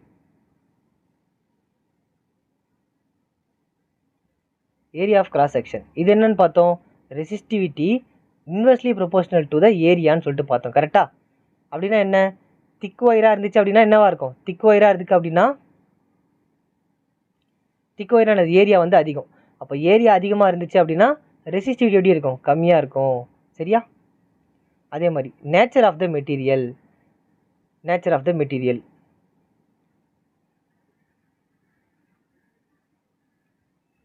ஒரு சில எல்லா மெட்டீரியலுக்கும் ஒரே நேச்சர் இருக்காது. ஒரு மெட்டீரியலை பொறுத்து அதோட நேச்சர் மாறும். டெம்பரேச்சர் இவ்வளோ தாங்கும், இந்த high melting point, low melting point, so conductivity point வந்து இவ்வளோ இருக்கும், இவ்வளோ கரண்ட்டை வந்து பாஸ் பண்ணும், அந்த மாதிரிலாம் இருக்குல்ல, அதுதான் நேச்சர். அடுத்து வந்து டெம்பரேச்சர். இதில் என்ன, இப்போ டெம்பரேச்சர் வந்து பார்த்தீங்கன்னா வச்சுக்கோங்க, இப்போ டெம்பரேச்சர் வந்து பார்த்தீங்கன்னா இன்க்ரீஸ் ஆகுது. அப்போ ரெசிஸ்டிவிட்டிங்கிறது இன்க்ரீஸ் ஆகுமா டிக்ரீஸ் ஆகுமான்றது இங்கே ஒரு கொஷின் வரும். ஒரு ப்ராடக்ட் வந்து டெம்பரேச்சர் தரும். ஃபார் எக்ஸாம்பிள் இது வந்து பார்த்தீங்கன்னா ஒரு அயன் ராட். இந்த அயன் ராடில் நான் என்ன பண்ணுறேன் அப்படின்னா இதில் எலக்ட்ரிசிட்டி நான் பாஸ் பண்ணுறேன். ஓகேவா. அப்போ என்ன பண்ணுது, எலக்ட்ரிசிட்டி பாஸ் ஆகிட்டு இருக்கு. எலக்ட்ரிசிட்டி பாஸ் ஆகிட்டு இருக்கு. சரியா, எலக்ட்ரிசிட்டி பாஸ் ஆகிட்டு போயிட்டுருக்கு. இப்போ நான் என்ன பண்ணுறேன், ஒரு ஹீட்டிங் சப்ஸ்டன்ஸ் ஏதோ ஒன்று, ஒரு கேண்டிலோ இல்லை வந்து பார்த்தீங்கன்னா ஒரு ஃபயர், எந்த ஃபயர் ப்ரொடியூஸ் பண்ணுற ஏதோ ஒரு ஹீட், சன்லைட்டாகவும் இருக்கட்டும், டேரக்ட் சன்லைட்டு ஆர் கேண்டிலை வச்சு நான் ஹீட் பண்ணிக்கிட்டு இருக்கேன், இல்லை டேரக்ட் சன்லைட் ரொம்ப சூடான இடத்துல நான் இருக்கேன், எதுனாலும் இருக்கட்டும். அப்படின்னா என்ன நடக்கும் அப்படின்னா, டெம்பரேச்சர் இன்க்ரீஸ் ஆகுது அப்படின்னா, டெம்பரேச்சர் இன்க்ரீஸ் ஆகுதுன்னா ரெசிஸ்டன்ஸும் வந்து பார்த்திங்கன்னா இன்க்ரீஸ் ஆகும். டெம்பரேச்சர் எந்த அளவுக்கு இன்க்ரீஸ் ஆகுதோ அப்போ ரெசிஸ்டன்ஸும் அந்த அளவுக்கு இன்க்ரீஸ் ஆகும். ஏன் அப்படின்னா, இப்போ வந்து டெம்பரேச்சர் இந்த குளிர்காலத்தெல்லாம் எடுத்துக்கிட்டோன்னு வச்சுக்கோங்க, குளிர்காலம்லாம் எடுத்திங்க அப்படின்னா, குளிர்காலம், வெயில் காலம், சம்மர் டைம்ஸ், வின்டர் டைம்ஸ்லாம் எடுத்திங்க அப்படின்னா டெம்பரேச்சர் வந்து இன்க்ரீஸ் ஆகுது, ரெசிஸ்டிவிட்டி ஆட்டோமேட்டிக்காக என்ன ஆயிரும், இன்க்ரீஸ் தான் ஆகும். கரண்ட்டு தடைப்படுறது என்ன ஆகும், கரண்ட் வந்து அதிகமாக தடை பண்ண ஆரம்பிச்சிடும். ரெசிஸ்டிவிட்டி என்ன பண்ணும், கரண்ட்டை வந்து அதிகமாக தடை பண்ண ஆரம்பிச்சிடும். அதனால தான் லோ எலக்ட்ரிக் பவர் சப்ளைஸ்லாம் வரும். சம்மர் டைம்ஸில் வெயில் ரொம்ப அடித்து ஒயர்லாம் ஹீட் ஆச்சு அப்படின்னா நம்ம பில்டிங்ஸ்லாம் வந்து பார்த்திங்கன்னா கரண்ட் வரது ரொம்ப ரொம்ப விட்டு விட்டு வரும், இல்லை கரண்ட் வந்து லோ கரண்ட்டாக வரும். சில நேரம் வந்து டிரான்ஸ்ஃபார்மர்லாம் வந்து கரண்ட் ஹையாக வருது, லோவாக வருதுன்னு மாற்றி மாற்றி வந்து புகஞ்செல்லாம் போதில்ல, அது காரணம் இதுதான். சரியா. சரி. Will current flow more easily through a thick wire or a thin wire of the same material when connected to the same source? Why? அதாவது இப்போது ஒரு ஒயர் எடுத்துக்கிறாங்க, அது ஏதோ ஒரு ஒயராக இருக்கட்டும், அது என்ன சொல்கிறாங்க, ரெண்டு ஒயர், ஒன்று வந்து திக் ஒயர், இன்னொன்று வந்து பார்த்திங்கன்னா தின் ஒயர். எதில் வந்து கரண்ட் நல்லா ஃப்ளோ ஆகும், ஈஸியாக ஃப்ளோ ஆகும், அது சேம் மெட்டீரியல்னு வேறு சொல்லிட்டாங்க, ஒரே மெட்டீரியல். ஃபார் எக்ஸாம்பிள் நான் காப்பர் ஒயர் எடுத்துக்கிறேன். காப்பர் ஒயர்லேயே ஒரு திக்கான ஒரு ஒயர், சரியா, ஒரு தின்னான ஒரு ஒயர், அதுக்கப்புறம் நான் என்ன பண்ணுறேன், ஒரு திக்கான ஒரு ஒயர் எடுத்துக்கிறேன் காப்பர்லே. சரியா, ஒரு தின்னான ஒரு ஒயர், ஒரு திக்கான ஒரு ஒயர் காப்பர்ல எடுத்துக்கிறேன். ஸோ இதில் எந்த திக்காக இருக்கிறதுல கரண்ட் ஈஸியாக ஃப்ளோ ஆகுமா, தின்னாக இருக்கிறதுல கரண்ட் ஈஸியாக ஃப்ளோ ஆகுமான்னு கேட்டால் இவ்வளோ நேரம் நம்ம இதுதான் படித்தோம். ஆன்சர் தெரியலனா தயவு செஞ்சு வீடியோ கொஞ்சம் பின்னாடி தள்ளி அந்த ஒயரோட கான்செப்டில் போய் பாருங்கள். ஸோ திக் ஒயர் தான் கரண்ட் ஈஸியாக ஃப்ளோ ஆகும். திக் ஒயர் டியூ டு எதனால், due to low resistivity or low resistance. Thick ஒயரில் தான் என்னென்னு படித்தோம், ஏரியா பெருசாக இருந்தால் ரெசிஸ்டன்ஸ் கம்மின்னு சொல்லிட்டு படித்தோமா. அப்போ ரெசிஸ்டன்ஸ் கம்மி, அதாவது கரண்ட்டை வந்து தடை பண்ணுறது கம்மியாக இருக்குது. அப்போ கரண்ட்டு கம்மியாக தடை பண்ணிச்சுன்னா நிறைய கரண்ட் அதில் ஃப்ளோ ஆகுதுன்னு அர்த்தம். கரெக்டாக, கரண்ட்டை தடை பண்ணுறது கம்மியாக இருக்குது அப்படின்னா கரண்ட்டை பிளாக் பண்ணுறது கம்மியாக இருக்குது. அப்போது நிறைய கரண்ட் வந்து என்ன ஆகும், ஈஸியாக ஃப்ளோ ஆகும். அப்போ திக் ஒயர் தான். சரியா. Next, let the resistance of an electrical component remains constant. இப்போ என்ன சொல்கிறாங்க, ஒரு ரெசிஸ்டன்ஸ், ஒரு எலக்ட்ரிக்கல் காம்போனண்டோட ரெசிஸ்டன்ஸ் வந்து பார்த்திங்கன்னா கான்ஸ்டண்ட்டாக இருக்குது. while the potential difference across the two ends of the component decreases to half of its former value. இப்போ என்ன சொல்கிறாங்க, ஒரு பொட்டென்ஷியல் டிஃப்ரென்ஸ் V, கரெக்டாக, பொட்டென்ஷியல் டிஃப்ரென்ஸுங்கிறது V, ரெசிஸ்டன்ஸ் அப்படிங்கிறது R. ஸோ பொட்டென்ஷியல் டிஃப்ரென்ஸ் எப்படி இருக்கான், ஃபார்மர் வேல்யூவோட ஆஃப் வந்து கம்மியாக இருக்குது. ஃபார்மர் வேல்யூனா முன்னாடி இருக்கக்கூடிய வேல்யூ, அது எவ்வளோ வேல்யூ நம்மளுக்கு தெரியாது, ஆனால் முன்னாடி இருந்த வேல்யூவோட இப்போ பாதி கம்மியாக இருக்குது அப்படின்றாங்க. What changes will occur in the current. கரண்ட்டானது ஐ. ஸோ அப்போ கரண்ட்டில் வந்து ஏதாவது சேஞ்சஸ் நடந்திருக்குமா, அப்படி நடந்திருந்தால் என்ன சேஞ்சஸ் நடக்கும் அப்படின்ற மாதிரி கேட்குறாங்க. இப்போ நல்லா பாருங்கள், voltage potential difference voltage, resistance R, கரண்ட்டுக்கு ஐ, இந்த விஆர்ஐ, இதை 3 வச்சு நம்ம என்ன ஃபார்முலா படித்தோம், இதை 3 வச்சு என்ன ஃபார்முலா படிச்சிருக்கோம் ரிலேட் பண்ணி, ஓம்ஸ் ஃபார்முலா ஒன்று தான் நம்ம படிச்சிருக்கோம், அது ஒன்று தான் Ohm's law. So ohms law வந்து என்ன சொல்லுது, வி ஈக்குவல்ஸ் டு ஐஆர், கரெக்டாக. அப்போ விஐஆர் இதை 3த்தையும் ரிலேட் பண்ணி நம்ம என்ன ஃபார்முலா படித்தோம்னா ஓம்ஸ் லா தான். சரி, இவங்க கடைசி என்ன கேட்குறாங்க, கரண்ட் எப்படி இருக்கும் தான் கேட்குறாங்க. அப்போது நான் என்ன பண்ணுறேன், ஐயை மட்டும் இந்த இடத்துல வச்சுக்கிட்டு இந்த ஆரை நான் வந்து அந்த சைடு போடாமல் அனுப்பிச்சி விட்டுறேன். அப்போ மல்டிப்ளேயர் இருக்காமல் என்ன பண்ணுவான், டிவிஷனாக மாறிடுவான். அப்போது ஐ ஈக்குவல்ஸ் டு வி பை ஆர்ன்னு இருக்கும், கரெக்டாக. ஐ ஈக்குவல்ஸ் டு வி பை ஆர்னு வந்துடும். இவங்க நல்லா சொல்லிட்டாங்க. என்னென்ன விஷயம்லாம் நம்மளுக்கு சொல்லியிருக்காங்க அப்படின்னா, ரெசிஸ்டன்ஸ் வந்து பார்த்தீங்கன்னா கான்ஸ்டண்ட்டாக இருக்குது. ரெசிஸ்டன்ஸ் வந்து பார்த்தீங்கன்னா எப்படி இருக்குது, கான்ஸ்டண்ட்டாக இருக்கான். ரெசிஸ்டன்ஸ் கான்ஸ்டண்ட்டாக இருக்கான். வோல்டேஜ் என்னவா மாறிடுது, வி பிகம்ஸ் ஆஃப். இப்போது எனக்கு என்ன தேவை அப்படின்னா, கரண்ட் வந்து எப்படி இருக்கும், ஏதாவது சேஞ்சஸ் நடக்குமா, எப்படி இருக்கும்னு கேட்குறாங்க. நல்லா கவனிங்க, எப்போல்லாம் ரெசிஸ்டன்ஸ் கான்ஸ்டண்ட்டாக இருக்கோ, ரெசிஸ்டன்ஸ் எப்போல்லாம் கான்ஸ்டண்ட்டாக இருக்கோ அப்போது வோல்டேஜ் எப்படி மாறுதோ, அப்போது ஆஃபாக குறைஞ்சிது அப்படின்னா கரண்ட்டும் வந்து பார்த்தீங்கன்னா ஆஃபாக தான் குறையும். ஐ பிகம்ஸ் ஆஃப். கரண்ட்டும் என்ன பண்ணும், ரெசிஸ்டன்ஸ் எப்போல்லாம் கான்ஸ்டண்ட்டாக இருக்கோ அப்போ வோல்டேஜும் ஐயும் எப்படி இருக்கும், சேமாக தான் இருக்கும். இப்போல்லாம் ரெசிஸ்டன்ஸ் கான்ஸ்டண்ட்டாக இருக்கும், வோல்டேஜும் ஐயும் சேமாக தான் இருக்கும். புரியுதா? அப்போ ஐ வந்து எப்படி இருக்கும், பிகம்ஸ் ஆஃப். ஐயும் வந்து ஆஃபாக தான் குறையும். சரியா? அவ்வளோதான், simple. Next, why are coils of electric toaster and electrical irons made up of alloy rather then a pure metal. So அலாய்ங்கிறது என்னது, அலாய்ங்கிறது ஒரு இம்பியூர் மெட்டல், கரெக்டாக. அலாயின்றது ஒரு இம்பியூர் மெட்டல்.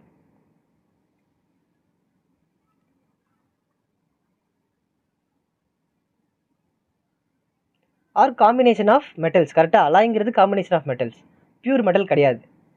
ஸோ பியூர் மெட்டலை விட அலாயை வந்து ஏன் இந்த மாதிரி electrical toaster, electrical irons, electrical heater, இந்த மாதிரி எலக்ட்ரிக்கல் அப்ளைன்சஸ்லாம் அதிகமாக யூஸ் பண்ணுறாங்கன்னு கேட்குறாங்க.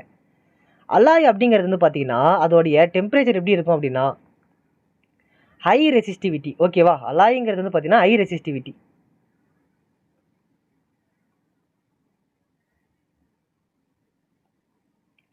கரண்ட்டை வந்து நிறையா பிளாக் பண்ணி கரெக்டான கரண்ட்டை தான் வந்து சென்ட் பண்ணிக்கிட்டு இருக்கோம், அதனால் ஹை ரெசிஸ்டிவிட்டி. அதே மாதிரி ஹை மெல்ட்டிங் பாயிண்ட், இதோட மெல்ட்டிங் பாயிண்ட் அவ்வளோ சீக்கிரம் உருகிறாது. ஓகேவா? அவ்வளோ சீக்கிரம் உருகாது, ரொம்ப அதிகப்படியான டெம்பரேச்சர் போகணும், அப்போ தான் வந்து என்ன பண்ணும், உருகவே ஆரம்பிக்கும். அது வரைக்கும் இது உருகவே உருகாது. So high melting point. அதே மாதிரி less affect of oxidation. So அவ்வளோ சீக்கிரம் வந்து ஆக்சிடேஷன் நடந்து அவ்வளோ சீக்கிரம் வந்து துரு பிடிச்சிடாது, கரெக்டாக. ஏன்னா இப்போ மற்ற பியூர் மெட்டல்லாம் எடுத்தோம் அப்படின்னா ஒரு குறிப்பிட்ட டைமுக்கு மேலே சீக்கிரம் துரு பிடிக்க ஆரம்பிச்சிடும். ஸோ அலாய்ங்கிறது அவ்வளோ சீக்கிரம் துரு பிடிக்க ஆரம்பிக்காது. ஸோ ஃபார் எக்ஸாம்பிள் அலாய் என்ன சொல்லலாம், நைக்ரோம். ஸோ மோஸ்ட்டாக இந்த நைக்ரோம் மட்டும் தான் நிறைய மெட்டீரியல்ஸில் யூஸ் பண்ணுவாங்க, நிறைய எலக்ட்ரிக்கல் அப்ளைன்சஸில் நைக்ரோம் தான் வந்து பார்த்தீங்கன்னா யூஸ் பண்ணுவாங்க. சரியா? Okay. Use the table in table 11.2. Table 11.2 வந்து நம்ம பார்த்தீங்கன்னா நம்ம எங்கேயும் தரலன்னு நினைக்கிறேன். ஆமாம், டேபிள் 11.2 நம்ம எங்கேயும் தரல. சரி, உங்கள் புக் இருந்துச்சுன்னா புக் எடுத்து பார்த்துக்கோங்க. டேபிள் 11.2 மட்டும் எடுத்து வச்சுக்கோங்க கொஞ்சம், ஏன்னா என்கிட்ட வந்து பார்த்தீங்கன்னா சைடில் புக் இருக்குது. So use the data in table 11.2 to answer the following. Which among iron and mercury is a better conductor. So iron or mercury இதில் ரெண்டுத்துலேயும் எது வந்து பெட்டர் கண்டக்டர். கண்டக்டர்னா என்ன, எலக்ட்ரிக் கரண்ட்டை அதிகமாக பாஸ் பண்ணணும். அப்போ அதிகமாக பாஸ் பண்ணணும் அப்படின்னா அதுக்கு என்ன இருக்கணும், என்ன வேல்யூஸ்லாம் இருக்கணும், ரெசிஸ்டிவிட்டி கம்மியாக இருக்கணும். எந்த ஒரு ப்ராடக்ட் வந்து ரெசிஸ்டிவிட்டி கம்மியாக இருக்கோ அதுதான் வந்து எலக்ட்ரிக் கரண்ட்டை அதிகமாக பாஸ் பண்ணணும், கரெக்டாக. ஸோ அப்படி பார்த்தோம் அப்படின்னா ஏ பொறுத்த வரைக்கும் அயனோடைய ரெசிஸ்டிவிட்டி என்ன அப்படின்னு பார்த்தீங்கன்னா 10.0 × 10⁻⁻8 ஓம்ஸ் மீட்டர். ரெசிஸ்டிவிட்டினாலே என்ன சொல்லியிருக்கேன், அதோட யூனிட் வந்து ஓம்ஸ் மீட்டர். எழுத மறந்துடாதீங்க, மார்க் கம்மி பண்ணுவாங்க. ஸோ இன்னொன்று என்ன சொல்லியிருக்காங்க, மெர்க்குரியோடைய ரெசிஸ்டிவிட்டி என்ன அப்படின்னு வந்து பார்த்தீங்கன்னா 94.0 × 10⁻⁻8 ஓம்ஸ் மீட்டர். ஸோ நல்லா பாருங்கள், நான் என்ன சொன்னேன், எதோடைய ரெசிஸ்டிவிட்டி கம்மியாக இருக்கோ அதுதான் வந்து பார்த்தீங்கன்னா கரண்ட்டை அதிகமாக பாஸ் பண்ணும், நல்ல எஃபெக்டிவாக கரண்ட்டை பாஸ் பண்ணும். அப்போ அயனோடைய ரெசிஸ்டிவிட்டி தானே 10 பாயிண்டில் இருக்குது, மெர்க்குரிங்கிறது 94, அப்போ அதிகமான ரெசிஸ்டிவிட்டி. ஸோ அப்போ 10ங்கிறது தான் கம்மி. அப்போ ஆன்சர் வந்து என்னது? ஆன்சர் வந்து பார்த்தீங்கன்னா அயன் தான். அயன் தான் வந்து பார்த்தீங்கன்னா பெட்டர் கண்டக்டர். இது ரெண்டுத்துலேயும் கம்பேர் பண்ணும்போது. அப்போ B. Which material is the best conductor? அங்கே இருக்கிறதுலே எந்த மெட்டீரியல் வந்து பெஸ்ட் கண்டக்டர்? நல்லா பார்த்தீங்கன்னா சில்வர். ஏஜி கரெக்டா? ஸோ அதோட கண்டக்டிவிட்டி வந்து என்னது? ரெசிஸ்டிவிட்டி வந்து என்னது? 1.60 இன்ட்டு 10⁻⁻8 யூனிட் வந்து ஓம்ஸ் மீட்டர். சரியா? இது ரொம்ப சில்வர் வந்து ரொம்ப கம்மி ரெசிஸ்டிவிட்டிங்கிறதுனால அதிகப்படியான கரண்ட்டை வந்து ஃப்ளோ பண்ண வைக்கும். அதிகப்படியான கரண்ட்டை பிளாக்கே பண்ணாமல் ஃப்ளோ பண்ண வைக்கும். ஸோ என்னென்ன படிச்சுக்கிறீங்க அப்படின்னா, சில்வர் படிச்சுக்கோங்க, அயன், மெர்க்குரி, அதே மாதிரி காப்பர் படிச்சுக்கோங்க, கோல்டு படிச்சுக்கோங்க. ஸோ கோல்டு கொடுத்துருக்க மாட்டாங்க. கோல்டோடைய ரெசிஸ்டிவிட்டி வந்து பார்த்தீங்கன்னா 2.44 இன்ட்டு 10⁻⁻8 ஓம்ஸ் மீட்டர். சரியா? நெக்ஸ்ட், இப்போ தான் நம்ம மெயின் கான்செப்ட்டுக்கே வரும். Resistance of a system of resistor. So resistor வந்து பார்த்த வரைக்கும், ரெசிஸ்டர் வந்து பார்த்தீங்கன்னா எப்படி இருக்கும்? 2 டைப் ஆஃப் இருக்குது. ஒரு டைப் வந்து பார்த்தீங்கன்னா சீரிஸ், கனெக்டட் இன் சீரிஸ். இன்னொரு டைப் வந்து பார்த்தீங்கன்னா ரெசிஸ்டர் கனெக்டட் இன் பேரலல். சரி, ஃபஸ்ட்டு நம்ம என்ன பார்ப்போம்? சீரிஸ் பார்ப்போம். Resistance connected in series. Series நல்லா பாருங்கள் இந்த டயக்ராமில். ஸோ R1, R2, R3 இந்த 3 ரெசிஸ்டரையும் சீரிஸாக கனெக்ட் பண்ணியிருக்காங்க. சீரிஸ்னால் இப்போ எக்ஸு, இந்த இடம் வந்து பார்த்தீங்கன்னா லாஸ்ட்டாக ஒய்ன்னு இருக்குது. நம்ம அப்படி எடுத்துக்காமல் என்ன பண்ணலாம் அப்படின்னா, ஸோ அதை நான் இன்னொரு டயக்ராம் மாதிரி சொல்லித்தரேன். ஸோ இப்போதைக்கு எப்படி இதை கனெக்ட் பண்ணுறாங்க? End to end. ரெசிஸ்டர் எப்படி இருக்கும் அப்படின்னா, இன் சீரிஸில் ஒரு எண்டுலேருந்து இன்னொரு எண்டு. கரெக்டாக? இப்போ இந்த ரெசிஸ்டன்ஸ் இதுதான் ஸ்டார்டிங், இது அதோட எண்டிங். இந்த எண்டிங்கில் இன்னொரு ரெசிஸ்டரோட ஸ்டார்டிங் ஆரம்பிக்குது அண்டு முடியுது. கரெக்டாக? எண்ட் ஆகுது. அகெயின் செகண்ட் ரெசிஸ்டரோட எண்டிங்கில் தேர்ட் ரெசிஸ்டரோட ஸ்டார்டிங் ஆரம்பித்து லாஸ்ட்டாக வந்து எண்டிங் முடியுது. இந்த மாதிரி connected end to end, one after another. ஒன்றுக்கு ஒன்று அப்புறமா என்ன பண்ணுறாங்க? ஒரு எண்டிங்கில் இன்னொரு ஸ்டார்டிங் ஆகுது, இன்னொரு எண்டிங்கில் இன்னொரு ஸ்டார்டிங், இந்த மாதிரி கனெக்ட் பண்ணுறாங்க. அதே மாதிரி இதை நல்லா கவனிச்சுக்கோங்க. Current I through each resistor is same. அப்போ இங்கே கரண்ட் வந்து சேமாக இருக்குது. எல்லா ரெசிஸ்டருக்கும் என்ன பண்ணுது? Each resistor is same. Current வந்து எல்லா ரெசிஸ்டர்லையும் சேமாக தான் இருக்குது அப்படின்னு வந்து சொல்கிறாங்க. சரியா? இங்கே வந்து கரண்ட் இஸ் சேம். எப்போது? சீரிஸில் கனெக்ட் பண்ணும்போது, ரெசிஸ்டரை சீரிஸில் கனெக்ட் பண்ணும்போது கரண்ட் இஸ் சேம். கொஞ்சம் ரொம்ப ஃபாஸ்ட்டாக லொடன்னு பேசுகிறேன் அப்படின்னா ஸ்பீடு, ப்ளேபேக் ஸ்பீடு வந்து லைட்டாக கம்மி பண்ணிக்கோங்க. ஓகேவா? ஏன்னா நான் ஃபாஸ்ட்டாக பேசுகிறேன்னா ஸ்பீடாக பேசுகிறேன்னு தெரில. ஸோ கிளாஸை சீக்கிரம் எடுக்கணுன்ற காரணத்தினால ஃபாஸ்ட்டாகவும் பேசலாம், இல்லை கொஞ்சம் பொறுமையாக புரியணுன்ற காரணத்தினால நான் ஸ்லோவாகவும் பேசலாம். ஸோ அதனால் நீங்கள் கொஞ்சம் அந்த ப்ளேபேக் ஸ்பீடை மட்டும் கொஞ்சம் அட்ஜஸ்ட் பண்ணிக்கோங்க, கோச்சிக்காமல். Potential difference across the combination is the sum of potential difference across the each resistor. அப்படின்னா சார் ஒன்றுமே புரியல சார்னா குழப்பமே தேவையில்லை. அவங்க என்ன சொல்கிறாங்கன்னா, இப்போ எத்தனை ரெசிஸ்டர்? 3 இருக்குது. இப்போ இது 4 இருக்கலாம், 5 இருக்கலாம், 6 இருக்கலாம், 7 இருக்கலாம், எத்தனை ரெசிஸ்டர் வேணாலும் வச்சுக்கோ. ஸோ அப்போ ரெசிஸ்டன்ஸை நீ எப்படி கண்டுபிடிப்பா அப்படின்னா, டோட்டல் ரெசிஸ்டன்ஸ், அதுதான் ஆர் இக்யூ. டோட்டல் ரெசிஸ்டன்ஸ், இக்யூன்றது series. Total resistance of series எவ்வளோ இருக்குது அப்படின்னா, மொத்தமாக எல்லாத்தையும் ப்ளஸ் பண்ணுங்கள், அவ்வளோதான். R1 + R2 + R3 plus up to உனக்கு எத்தனை ரெசிஸ்டன்ஸ் இருக்கோ அத்தனை ஃபில் பண்ணிங்க அப்படின்னா, இதை வச்சு நம்ம எவ்வளோ ரெசிஸ்டன்ஸ் டோட்டலாக இருக்குது அந்த சர்க்யூட்டில், எவ்வளோ ரெசிஸ்டர் நடக்குது அப்படின்றத கண்டுபிடிச்சிடலாம். அதோட இன்னும் ரொம்ப மெயினான விஷயம் என்ன அப்படின்னா, ரெசிஸ்டன்ஸ் வந்து பார்த்தீங்கன்னா டோட்டல் ரெசிஸ்டன்ஸ் எப்படி இருக்கும் அப்படின்னா, சீரீஸில் இன்க்ரீஸ் ஆகிருக்கும். டோட்டல் ரெசிஸ்டன்ஸில் எப்படி இருக்கும் அப்படின்னா இன்க்ரீஸ் ஆகிருக்கும். ஓகேவா? மொத்தமாக இன்க்ரீஸ் ஆகிருக்கும். கடைசியாக நீங்கள் ரெசிஸ்டன்ஸை ஃபைண்ட் அவுட் பண்ணும்போது டோட்டல் ரெசிஸ்டன்ஸ் வந்து இன்க்ரீஸ் ஆகும். சரியா? அவ்வளோதான். இது வந்து ரொம்ப சிம்பிள். அண்டு நிறைய பேர் டவுட் வரும், சார் டயக்ராம் வந்து இப்படி தான் இருக்குமா சார், வேறு எப்படி இருக்காதா அப்படின்னு கேட்டிங்கன்னா, இருக்கும். டயக்ராம் வந்து இப்போ சப்போஸ் இப்படியுமே தரலாம் அவங்க. ஸோ இங்கே வந்து பார்த்தீங்கன்னா ஒரு வோல்டேஜ் கொடுத்துருப்பாங்க, மீட்டரில் வோல்டேஜ், அதுக்கடுத்து ஒரு கீ இருக்கலாம், க்ளோஸ்டு கீ. அதுக்கப்புறம் ரெசிஸ்டரை இப்படி கனெக்ட் பண்ணாலுமே இதுவுமே வந்து என்னது?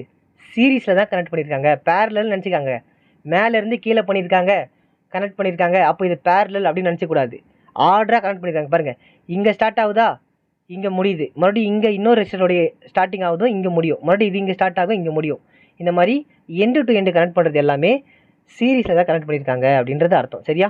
அதே மாதிரி நம்ம அங்கேயே பார்த்தோம், இது வந்து பேட்ரி. இதுக்கு பேர் என்னது? பேட்ரி. செல்லுனா ஒரே ஒரு நெகட்டிவ் ஒரு பாசிட்டிவ் இருக்கும், இதுதான் cell. So group of cells called தான் பேட்ரி. சரியா? Next, okay. ஸோ இப்போ தான் நான் சொன்னது. ஸோ இது ரொம்ப ரொம்ப முக்கியம், நல்லா கவனிச்சுக்கோங்க. அதனால் ஸோ ஒரு டயக்ராம் ஒன்று சின்னதாக ரஃப் டயக்ராம் ஒன்று வரைகிறேன். ஸோ இது ஒரு ரெசிஸ்டர், சீரிஸை கனெக்ட் பண்ணுறேன்.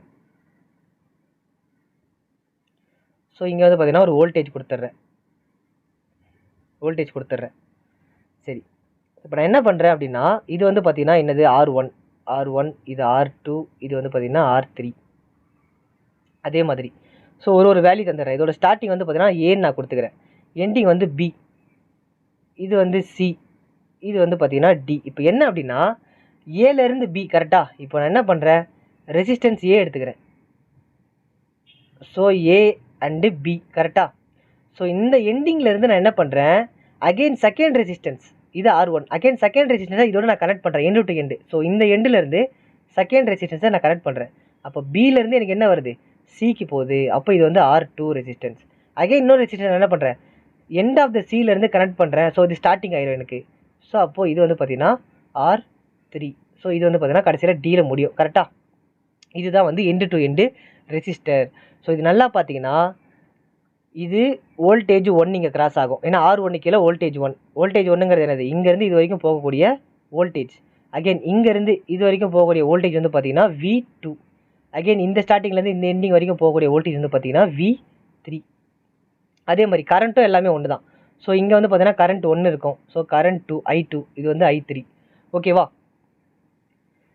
ஸோ இதில் என்ன சொல்கிறாங்கன்னா கரண்ட் வந்து சேம்ட்டாங்க கரெக்டாக. என்ன சொல்லிட்டாங்க, முன்ன பார்த்தோம், current I through each resistor is same. அப்போ கரண்ட் வந்து சேம்ட்டாங்க. அப்போது I1 equals to I2 equals to I3 equals to I தான். ஸோ கரண்ட் வந்து சேமாக இருக்குது அப்படின்ற மாதிரி சொல்லிட்டாங்க. அவ்வளோதான், சிம்பிள். அதே மாதிரி ரெசிஸ்டன்ஸ், டோட்டல் ரெசிஸ்டன்ஸ் எப்படி கண்டுபிடிக்கணும்னு சொல்லிட்டாங்க. எல்லா ரெசிஸ்டன்ஸையும் நான் ப்ளஸ் பண்ணால் அதுதான் என்னோட டோட்டல் ரெசிஸ்டன்ஸ். அப்போ R1 + R2 + R3 அப்படின்ட்டு எத்தனை ரெசிஸ்டன்ஸ் இருக்கோ எல்லாத்தையும் ஆட் பண்ணால் அதுதான் என்னுடைய டோட்டல் ரெசிஸ்டன்ஸ், டோட்டல் ஓமுடைய வேல்யூ அதுதான் அப்படின்ட்டாங்க. சரி, இங்கே இப்போது புதுசாக ஒரு வேல்யூ பொட்டென்ஷியல் டிஃப்ரென்ஸ் ஒன்று கண்டுபிடிக்க போகிறோம்.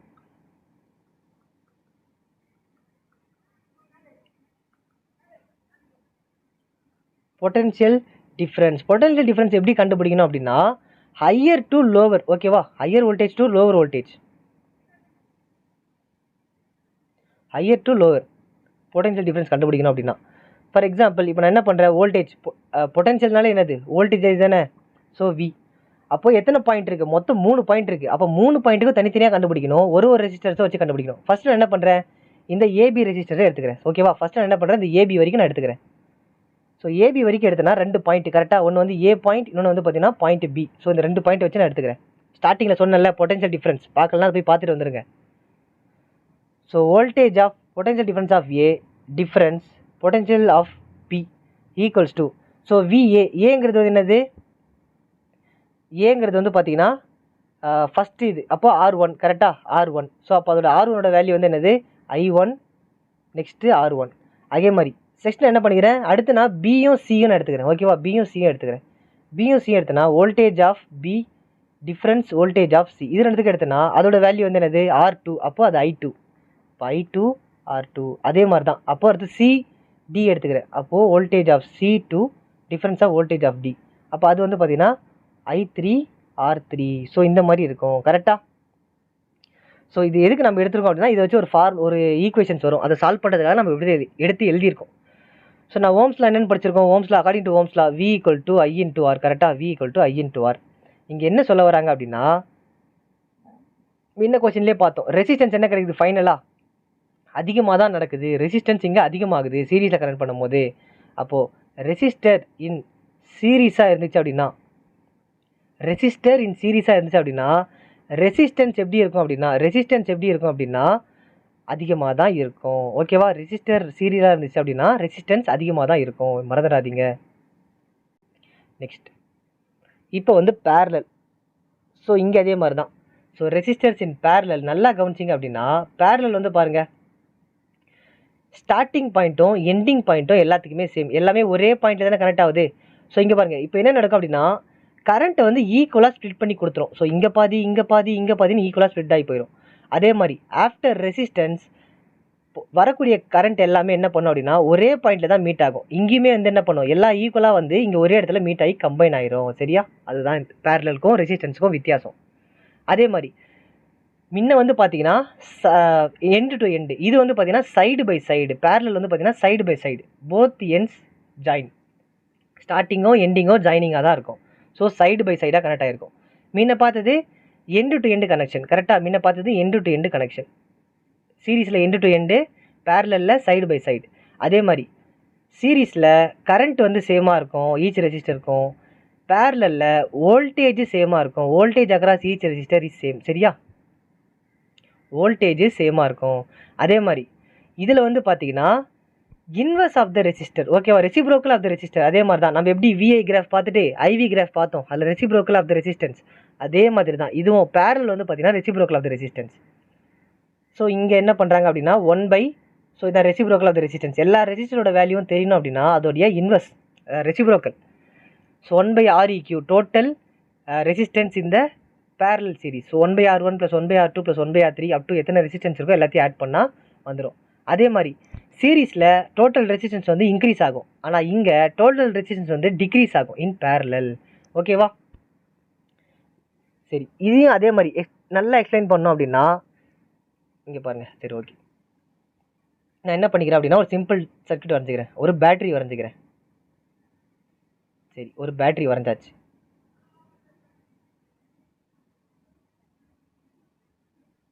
ஒரு ரெசிஸ்டர் நான் போட்டுக்கிட்டேன். ஸோ இப்போ என்ன பண்ணோம், பேரலல்னாலே என்ன அர்த்தம், சைடு பை சைடுன்னு அர்த்தம். கரெக்டாக, பேரலல்னாலே சைடு பை சைடு தான் கனெக்ட் ஆகிருக்கு அப்படின்னு அர்த்தம். ஸோ அப்போ நான் என்ன பண்ணுறேன், இங்கே ஒன்று எடுத்து இங்கே ஒரு ரெசிஸ்டரை கனெக்ட் பண்ணி இதோட மெர்ஜ் பண்ணிக்கிறேன். அதே மாதிரி இங்கே ஒரு ரெசிஸ்டர் எடுத்து பேரலாக கனெக்ட் பண்ணி இங்கே மெர்ஜ் பண்ணிக்கிறேன். ஸோ இது வந்து R1, இது R2, இது வந்து R3. அதே மாதிரி தான், சேம் அதே தான். இது வந்து என்னது, அதே மாதிரி V1 R1, so V2 R2, V3 R3, same அதே தான் voltage. Starting and ending at same point, மறந்துடாதீங்க, ஸ்டார்டிங்கும் எண்டிங்கும் அட் சேம் பாயிண்ட் தான். ஸோ அதே மாதிரி நாங்கள் என்னென்னு பார்த்தோம், வோல்டேஜ் வந்து எல்லாத்துக்கும் சேம். கரெக்டாக, அப்போ V1 V2, அதாவது V1 + V2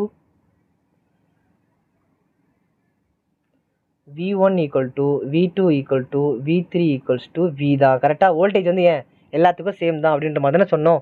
அப்போ எல்லாமே சேம் தான். சரி, அதே மாதிரி இங்கே நான் என்ன பண்ண போகிறேன் அப்படின்னா கரண்ட் வந்து பார்த்தீங்கன்னா அப்போ வோல்டேஜ் சேம்னா கரண்ட்டு சேம் தானே. நான் என்ன சொன்னேன், ரெசிஸ்டன்ஸ் சேமாக இருந்துச்சு அப்படின்னா வோல்டேஜும் கரெக்டாக சேமாக தான் இருக்குன்றது பார்த்தோம் நம்ம முன்ன. அப்போது I1 + I2 + I3 இது எல்லாமே வந்து பார்த்தீங்கன்னா I தான். ஓகேவா, I1 இது எல்லாமே வந்து பார்த்தீங்கன்னா I தான். I1 + I2 + I3 எல்லாமே I தான். ஏன் அப்படி சொல்கிறோம் அப்படின்னா அதே ஓம்ஸ் ஃபார்முலா தான். ஸோ I1 என்ன வரும், V1/R1, அதாவது I = V/R, அதானே பார்த்தோம். I V IR பார்த்தோம். அப்போ நம்ம I தான் தேவை, ஸோ அதனால் இதை எடுத்துக்கிட்டோம். சரி, நெக்ஸ்ட் I2னா என்ன வரும், I2னா V2/R2, I3னா V2/R3. இது எல்லாமே வந்து ஃபார்முலா நம்ம யூஸ் பண்ண போகிறோம். ஸோ அது அப்படியே இருக்கட்டும். ஸோ இங்கே வரைக்கும் நம்ம பார்ப்போம்.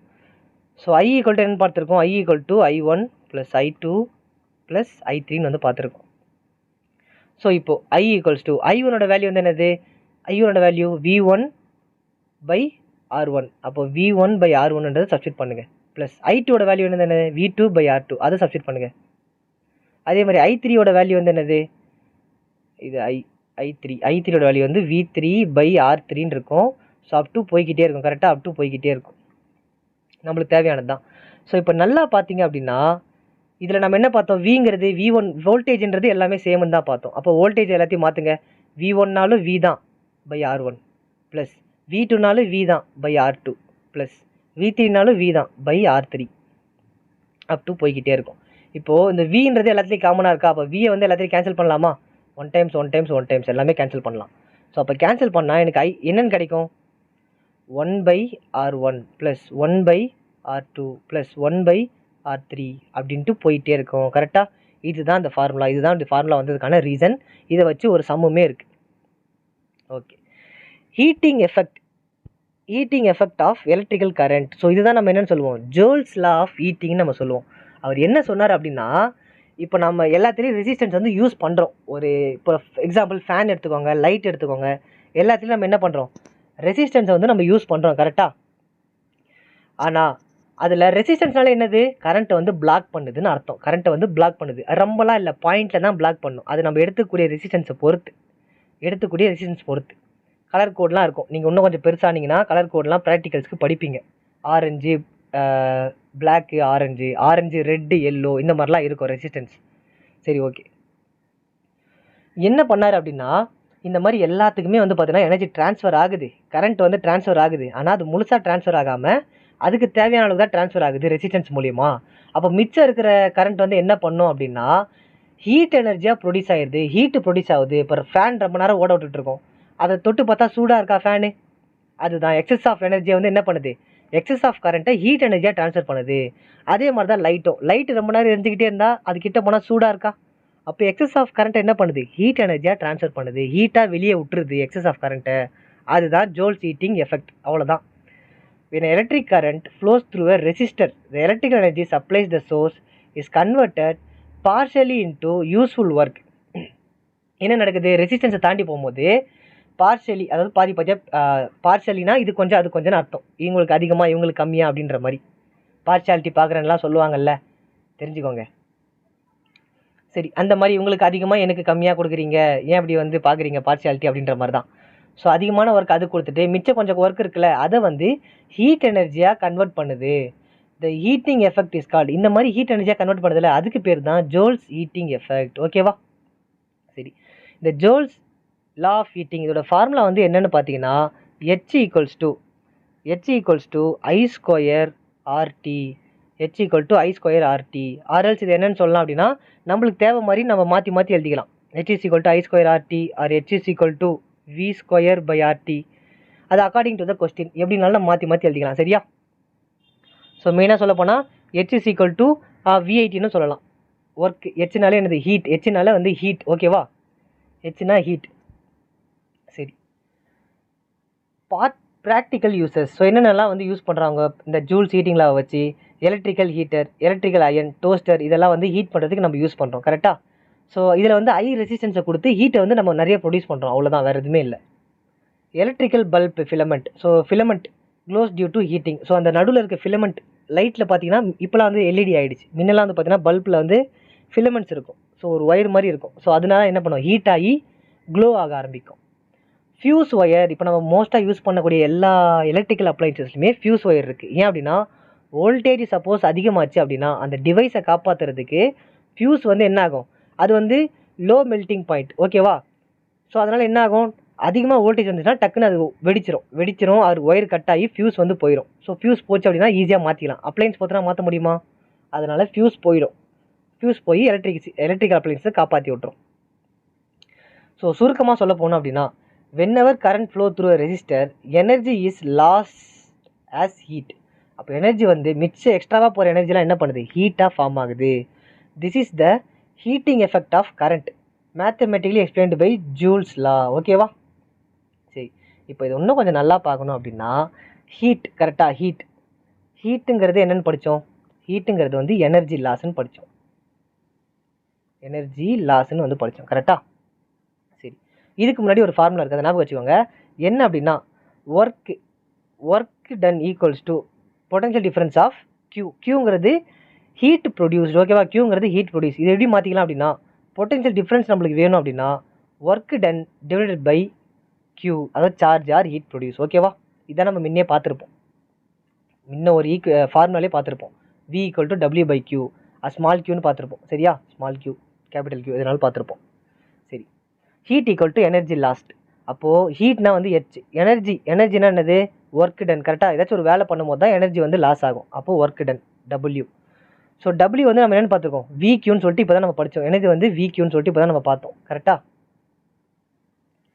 அப்போது VQன்னு சொல்லிட்டு நான் கன்வெர்ட் பண்ணிக்கிறேன். So H is equal to, அதே மாதிரி Q equal to IT. Q equal to இந்த ஹீட் ப்ரொடியூஸ் ஆகுதில்ல, அது வந்து பார்த்திங்கன்னா கரண்ட் வந்து எந்த டைமை பொறுத்து, எவ்வளோ டைமில், ஒரு யூனிட் ஆஃப் டைமில் எவ்வளோ கரண்ட் வந்து சார்ஜ் ஆகிக்கிட்டு இருக்கு, அதுதான் வந்து Q. ஓகேவா? நம்ம முன்னே பார்த்தோம்ல. ஸோ அதே தான் பார்க்கலாம், தயவு செஞ்சு முன்ன போய் பாருங்கள். புரியல அப்படின்னா இது IT எப்படி வந்து புரியலாம், முன்ன செஞ்சு வீடியோவை கொஞ்சம் பேக்வேர்ட் எடுத்துகிட்டு போயிட்டு பார்த்துட்டு வாங்க. சரியா? ஸோ அப்போ வி வந்து Q வந்து ஐடி அப்படின்னா V into I into T, VIT. ஓகேவா, V into I into T. இதுதான் வந்து பார்த்தீங்கன்னா ஜூல்ஸோடைய ஜூல்ஸ் லாவுடைய பேசிக்கோடைய ஈக்குவேஷன். ஸோ இப்போ நம்ம என்ன சொல்லலாம் அப்படின்னா ஜூல்ஸ் லா ஆஃப் ஹீட்டிங் நம்ம சொல்லணும்ல. அப்போ நான் என்ன பண்ணுறேன் அப்படின்னா V equal to Ohm's law வந்து என்னது, according to Ohm's law V equals to I into R. கரெக்டாக, அப்போ வின்ற இடத்துல நான் ஐ இன்ட்டு ஆரை யூஸ் பண்ணிக்க போகிறேன். அப்போ ஹெச் இஸ் ஈக்குவல் டு வின்ற இடத்துல ஐ இன்ட்டு ஆர். அப்போ ஐஆர் ஐடின்னு இருக்க போகுது. கரெக்டாக, 2 ஐ இருக்குது. அப்போ அந்த 2 ஐயை நான் மல்டிப்ளை பண்ணிக்கிறேன்.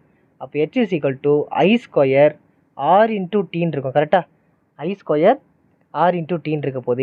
இந்த ஃபார்முலா தான் நான் உங்களுக்கு முன்ன சொல்லி கொடுத்தேன். ஸோ இதுவே நான் என்ன பண்ணிக்க போகிறேன் அப்படின்னா H is equal to I square ஆர்ன்னு இருக்கா, ஐ ஸ்கொயர் ஆர். ஐஆர் வந்து நம்ம என்ன சொல்லியிருக்கோம், வின்னு சொல்லியிருக்கோம். அப்போது வி ஸ்கொயர் என்னன்னு போடலாம், வி ஸ்கொயர் ஆர்டி அந்த மாதிரி இருக்கும். கரெக்டாக, வி ஸ்கொயர் ஆர்டின்னு இருக்க போகுது. Sorry, V square T. கரெக்டாக, வி ஸ்கொயர் டி. ஏன் அப்படின்னா ஐ வந்து ஆர். ஸோ ஐஆர் தான் வந்து பார்த்தீங்கன்னா வி. ஸோ ஐ 2 ஐ இருக்குது.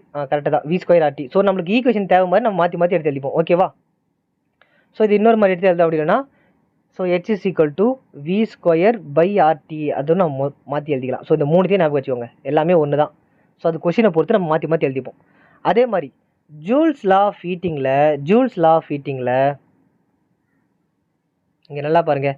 ஜூல்ஸ் லா ஆஃப் ஹீட்டிங்கில் ஹீட் வந்து பார்த்தீங்கன்னா ஸோ என்ன படிச்சிருக்கோம், ஐ ஸ்கொயர் ஆர் இன்ட்டு டீன்னு படிச்சிருக்கோம். இது என்ன சொல்ல வருது அப்படின்னா, இது ஏன் இப்படி வந்துச்சு அப்படின்னா ஹீட் வந்து directly proportional to I square, அதாவது ஸ்கொயர் ஆஃப் த கரண்ட். ஓகேவா, இது வந்து ஈக்குவேஷன் 1. அதே மாதிரி ஹீட் வந்து டைரக்ட்லி ப்ரொபோஷனல் டு ரெசிஸ்டன்ஸ், இது வந்து பார்த்தீங்கன்னா ஈக்குவேஷன் 2. அதே மாதிரி ஹீட் வந்து directly proportional to the time, அப்போ இது வந்து ஈக்குவேஷன் 3. இது 3த்தையும் கம்பைன் பண்ணும்போது தான் ஐ ஸ்கொயர் ஆர் இன்ட்டு டீன்னு வருது. ஓகேவா, ஹீட் அதிகமாச்சு அப்படின்னா ஸ்கொயர் ஆஃப் த கரண்ட், அதாவது இப்போது ஹீட் வந்து பார்த்தீங்கன்னா இப்போ 3ன்னு வச்சுக்கோங்க. அப்போது ஐ வந்து பார்த்தீங்கன்னா 9 இருக்கும், அதாவது ஸ்கொயர் ஆஃப் த ஹீட். ஓகேவா, அதுதான் ஃபஸ்ட் ஈக்குவேஷன். செகண்ட் வந்து பாருங்கள், ஹீட்டும் ரெசிஸ்டன்ஸும் டைரக்ட்லி ப்ரொபோஷனல். ஹீட் இன்க்ரீஸ் ஆச்சுன்னா ரெசிஸ்டன்ஸும் இன்க்ரீஸ் ஆகும். அதே மாதிரி heat directly proportional to time, heat increase ஆச்சுன்னா டைமும் வந்து இன்க்ரீஸ் ஆகும். ஓகேவா, இவ்வளோ தான். இதுதான் வந்து ஜூல்ஸ் லா ஆஃப் ஹீட்டிங். அவ்வளோதான், சிம்பிள், வேறு எதுவுமே கிடையாது. அடுத்து எலக்ட்ரிக் பவர்.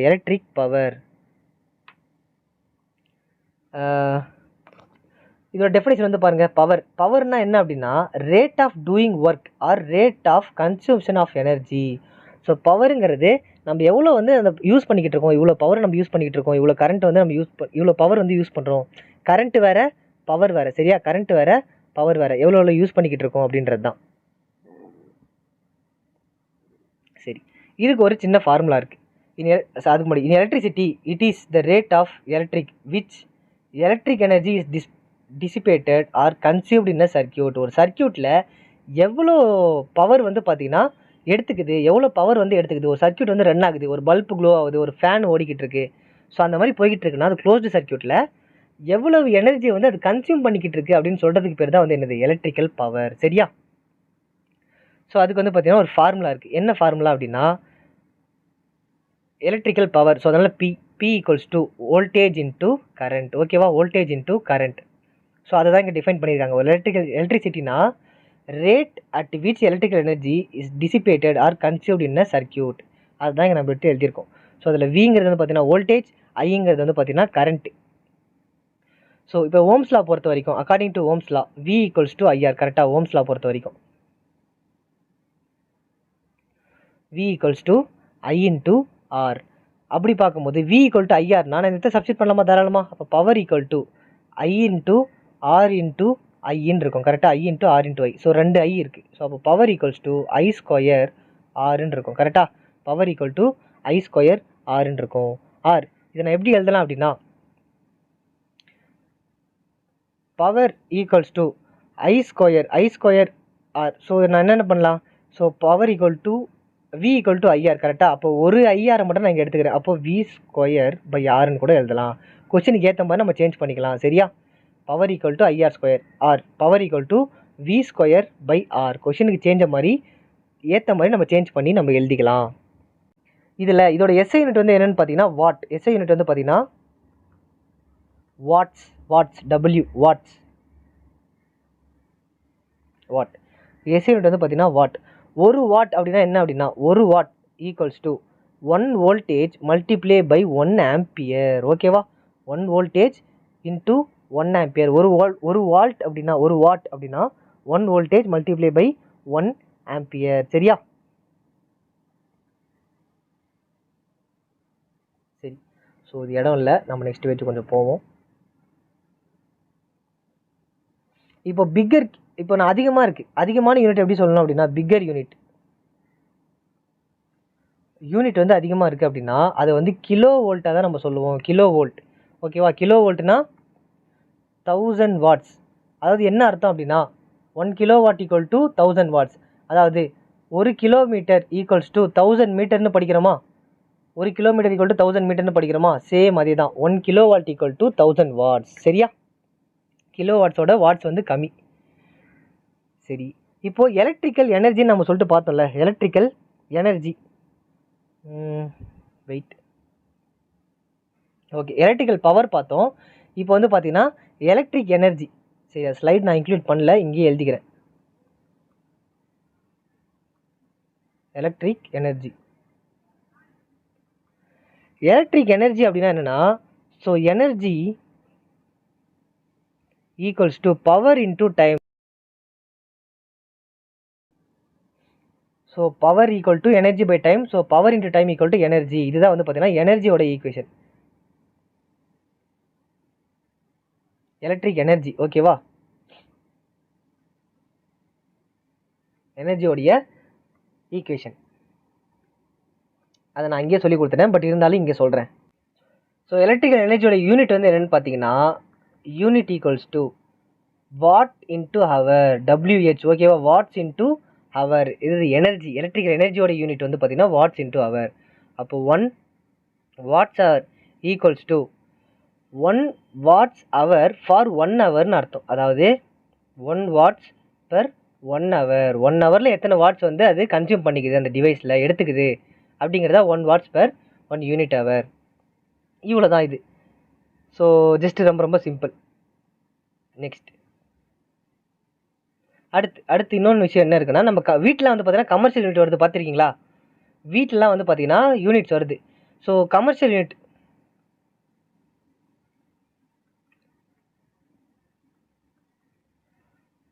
கமர்ஷியல் யூனிட்லாம் வந்து பார்த்தீங்கன்னா ஆஃபீஸில் யூஸ் பண்ணுவாங்க. சரி, கமர்ஷியல் யூனிட்லாம் வந்து பார்த்தீங்கன்னா ஆஃபீஸு, ஸோ அந்த மாதிரி ஒர்க் பிளேஸில் யூஸ் பண்ணுவாங்க. ஸோ அங்கெல்லாம் வந்து பார்த்தீங்கன்னா unit of electricity. So unit of electricity நம்ம என்ன சொல்லுவோம்னா kilo watts per hour. Kilo watts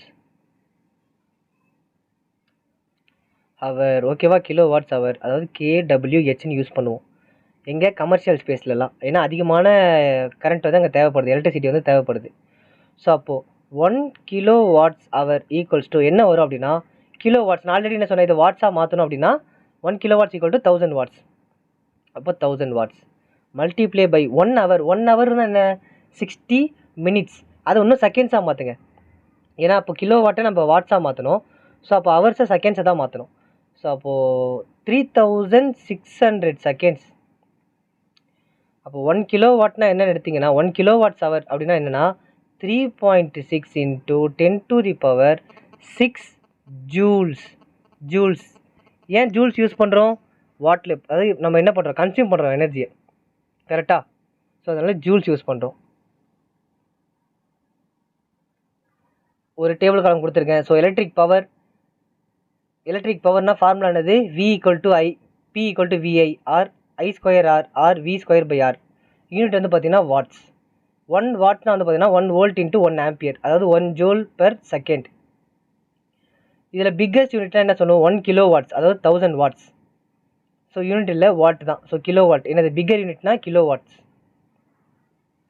electrical எனர்ஜினா என்ன? பவர் இன்டூ டைம், அதாவது joules into kilo watt hour. So 1 kilo watt ஹவர்னா என்னது? ஒரு யூனிட்டுக்கு 3.6 இன்டூ 10⁶ ஜூல்ஸ். யூனிட் வந்து என்னது? ஜூல்ஸ். அவ்வளோதான், ரொம்ப ரொம்ப சிம்பிள். இப்போது நிறைய பேருக்கு டவுட் வந்திருக்கும், சார் இவ்வளோ நேரம் நம்ம பார்த்துட்டு வந்தோம் சார், வோல்ட்டு பார்த்தோம், ஆம்பியர் பார்த்தோம், வால்ட்டு பார்த்தோம், இது எல்லாமே பார்த்தோம் சார், அப்படின்னா என்ன சார் பவர்? ஸோ பவர்னா என்ன அப்படின்னா வோல்ட் இன்டூ ஆம்பியர். கரெக்டாக? Power equals to volt into ampere. சரியா? Power equal to volt into ampere. இதில் சின்னதாக என்ன பண்ணுறாங்க, ஒரு வாட்டர் போகக்கூடிய பைப்பை வச்சு டிஃபைன் பண்ணுறாங்க, வாட்டர் சோர்ஸ் வந்து டிஃபைன் பண்ணுறாங்க. வோல்ட் அப்படின்னா என்னென்னா, சிம்பிள் வந்து வி ரெப்ரசென்ட் பண்ணுறோம், யூனிட் வந்து V. So electric potential difference that push the drives currently, அதாவது இங்கே பாருங்கள் வாட்டருடைய ப்ரெஷரை வந்து அவங்க சொல்கிறது தான் வோல்ட். ஓகேவா? முன்ன நம்ம பார்த்தோம்ல, வோல்டேஜ் வந்து என்ன பண்ணிக்கிட்டு இருக்கோம், ஆம்பியரை தள்ளிக்கிட்டு இருக்கோம். கரெக்டாக? வோல்டேஜ் வந்து ஆம்பியரை தள்ளிக்கிட்டு இருக்கோம் கரண்ட்டை. ஆனால் அதை ரெசிஸ்டர் என்ன பண்ணும், இழுத்து பிடிச்சிக்கிட்டு இருக்கோம். கரெக்டாக? ஸோ அதோட இன்னொரு டெஃபினேஷன் தான் இது. ஸோ வாட்டருடைய ப்ரெஷர் அது எவ்வளோ ப்ரெஷரில் வந்துக்கிட்டு இருக்குது அப்படின்றது தான் பொறுத்து, எவ்வளோ ஃபாஸ்ட்டாக வந்துக்கிட்டு இருக்குது, அதிக ப்ரெஷரில் வருதா இல்லை கம்மி ப்ரெஷரில் வருதான்றது தான் வோல்டேஜ் ரெப்ரசென்ட் பண்ணுது. ஷார்ட்டாக சொல்லப்போனால் ஆம்பியர் அப்படிங்கிறது ஃப்ளோ ஆஃப் சார்ஜஸ். இப்போ தண்ணி வந்து பார்த்தீங்கன்னா எவ்வளோ ஃப்ளோ ஆகுது, அதிகமாக ஃப்ளோ ஆகிக்கிட்டு இருக்கா, கம்மியாக ஃப்ளோ ஆகுதா.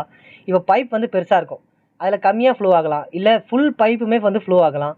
ஸோ எவ்வளோ ஃப்ளோ ஆகுதுன்றது தான் ஆம்பியர். வாட் அப்படிங்கிறது சிம்பிள் வந்து பி. வாட் வந்து பார்த்தீங்கன்னா சிம்பிள் பி நீங்கள் கொடுத்துருக்காங்க, வாட்டோட யூனிட் வந்து டபிள்யூ. நம்ம யூனிட் வச்சு தான் சொல்லிக்கிட்டு இருப்போம். ஸோ இது என்ன சொல்கிறோம் அப்படின்னா, watts electric power rate of energy consumed or work done. So எவ்வளோ ஒர்க் வந்து நடந்திருக்கு, கரெக்டாக? ஒர்க் டன், எவ்வளோ ஒர்க் வந்து நடந்திருக்கு. So useful work done by water. For example இந்த hydraulic power plant system or இந்த ஹைட்ராலிக் பவர் பிளான்ட் சிஸ்டம், அதே மாதிரி இந்த வாட்டர் ட்ரில் ஒரு வாட்டர் மில். ஸோ இதெல்லாம் என்ன பண்ணும், தண்ணியோட ஃப்ளோவை வச்சு தான் தண்ணி ரொட்டேட், அந்த வீல் ஒன்று வச்சுருப்பாங்க, வீல் வந்து ரொட்டேட் ஆகிட்டே இருக்கும். கரெக்டாக? ஸோ அந்த மாதிரி எலக்ட்ரிசிட்டியும் ப்ரொடியூஸ் பண்ணுவாங்க. ஸோ அவ்வளோதான், இந்த சாப்டர் வந்து இவ்வளோ தான், ஓவர்.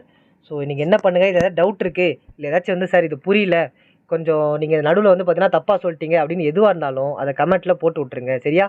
அண்டு டைமை மென்ஷன் பண்ணி போட்டு விட்ருங்க. ஏன்னா டைம் போடல அப்படின்னா வேறு கிளாஸ் எடுக்கும்போது நம்மளுக்கு அது தெரியாமல் போயிடும். ஸோ உட்காந்து இதை பார்த்துட்டு என்னால் அதை பண்ண முடியாது. ஸோ அதனால் நீங்களே டைமை மென்ஷன் பண்ணுறீங்க, கொஞ்சம் கோச்சிக்காமல். ஸோ மிஸ்டேக் இருந்தால் இது மிஸ்டேக் சார், தப்பாக சொல்லிட்டீங்க அப்படின்னு சொல்லிட்டு மென்ஷன் பண்ணுங்கள். மற்றவங்களும் தெரிஞ்சுக்கிட்டோம், நானும் தெரிஞ்சுக்கிறேன். ஓகேவா? ஸோ வீடியோ பிடிச்சிருந்தா ஒரு லைக் பண்ணிடுங்க.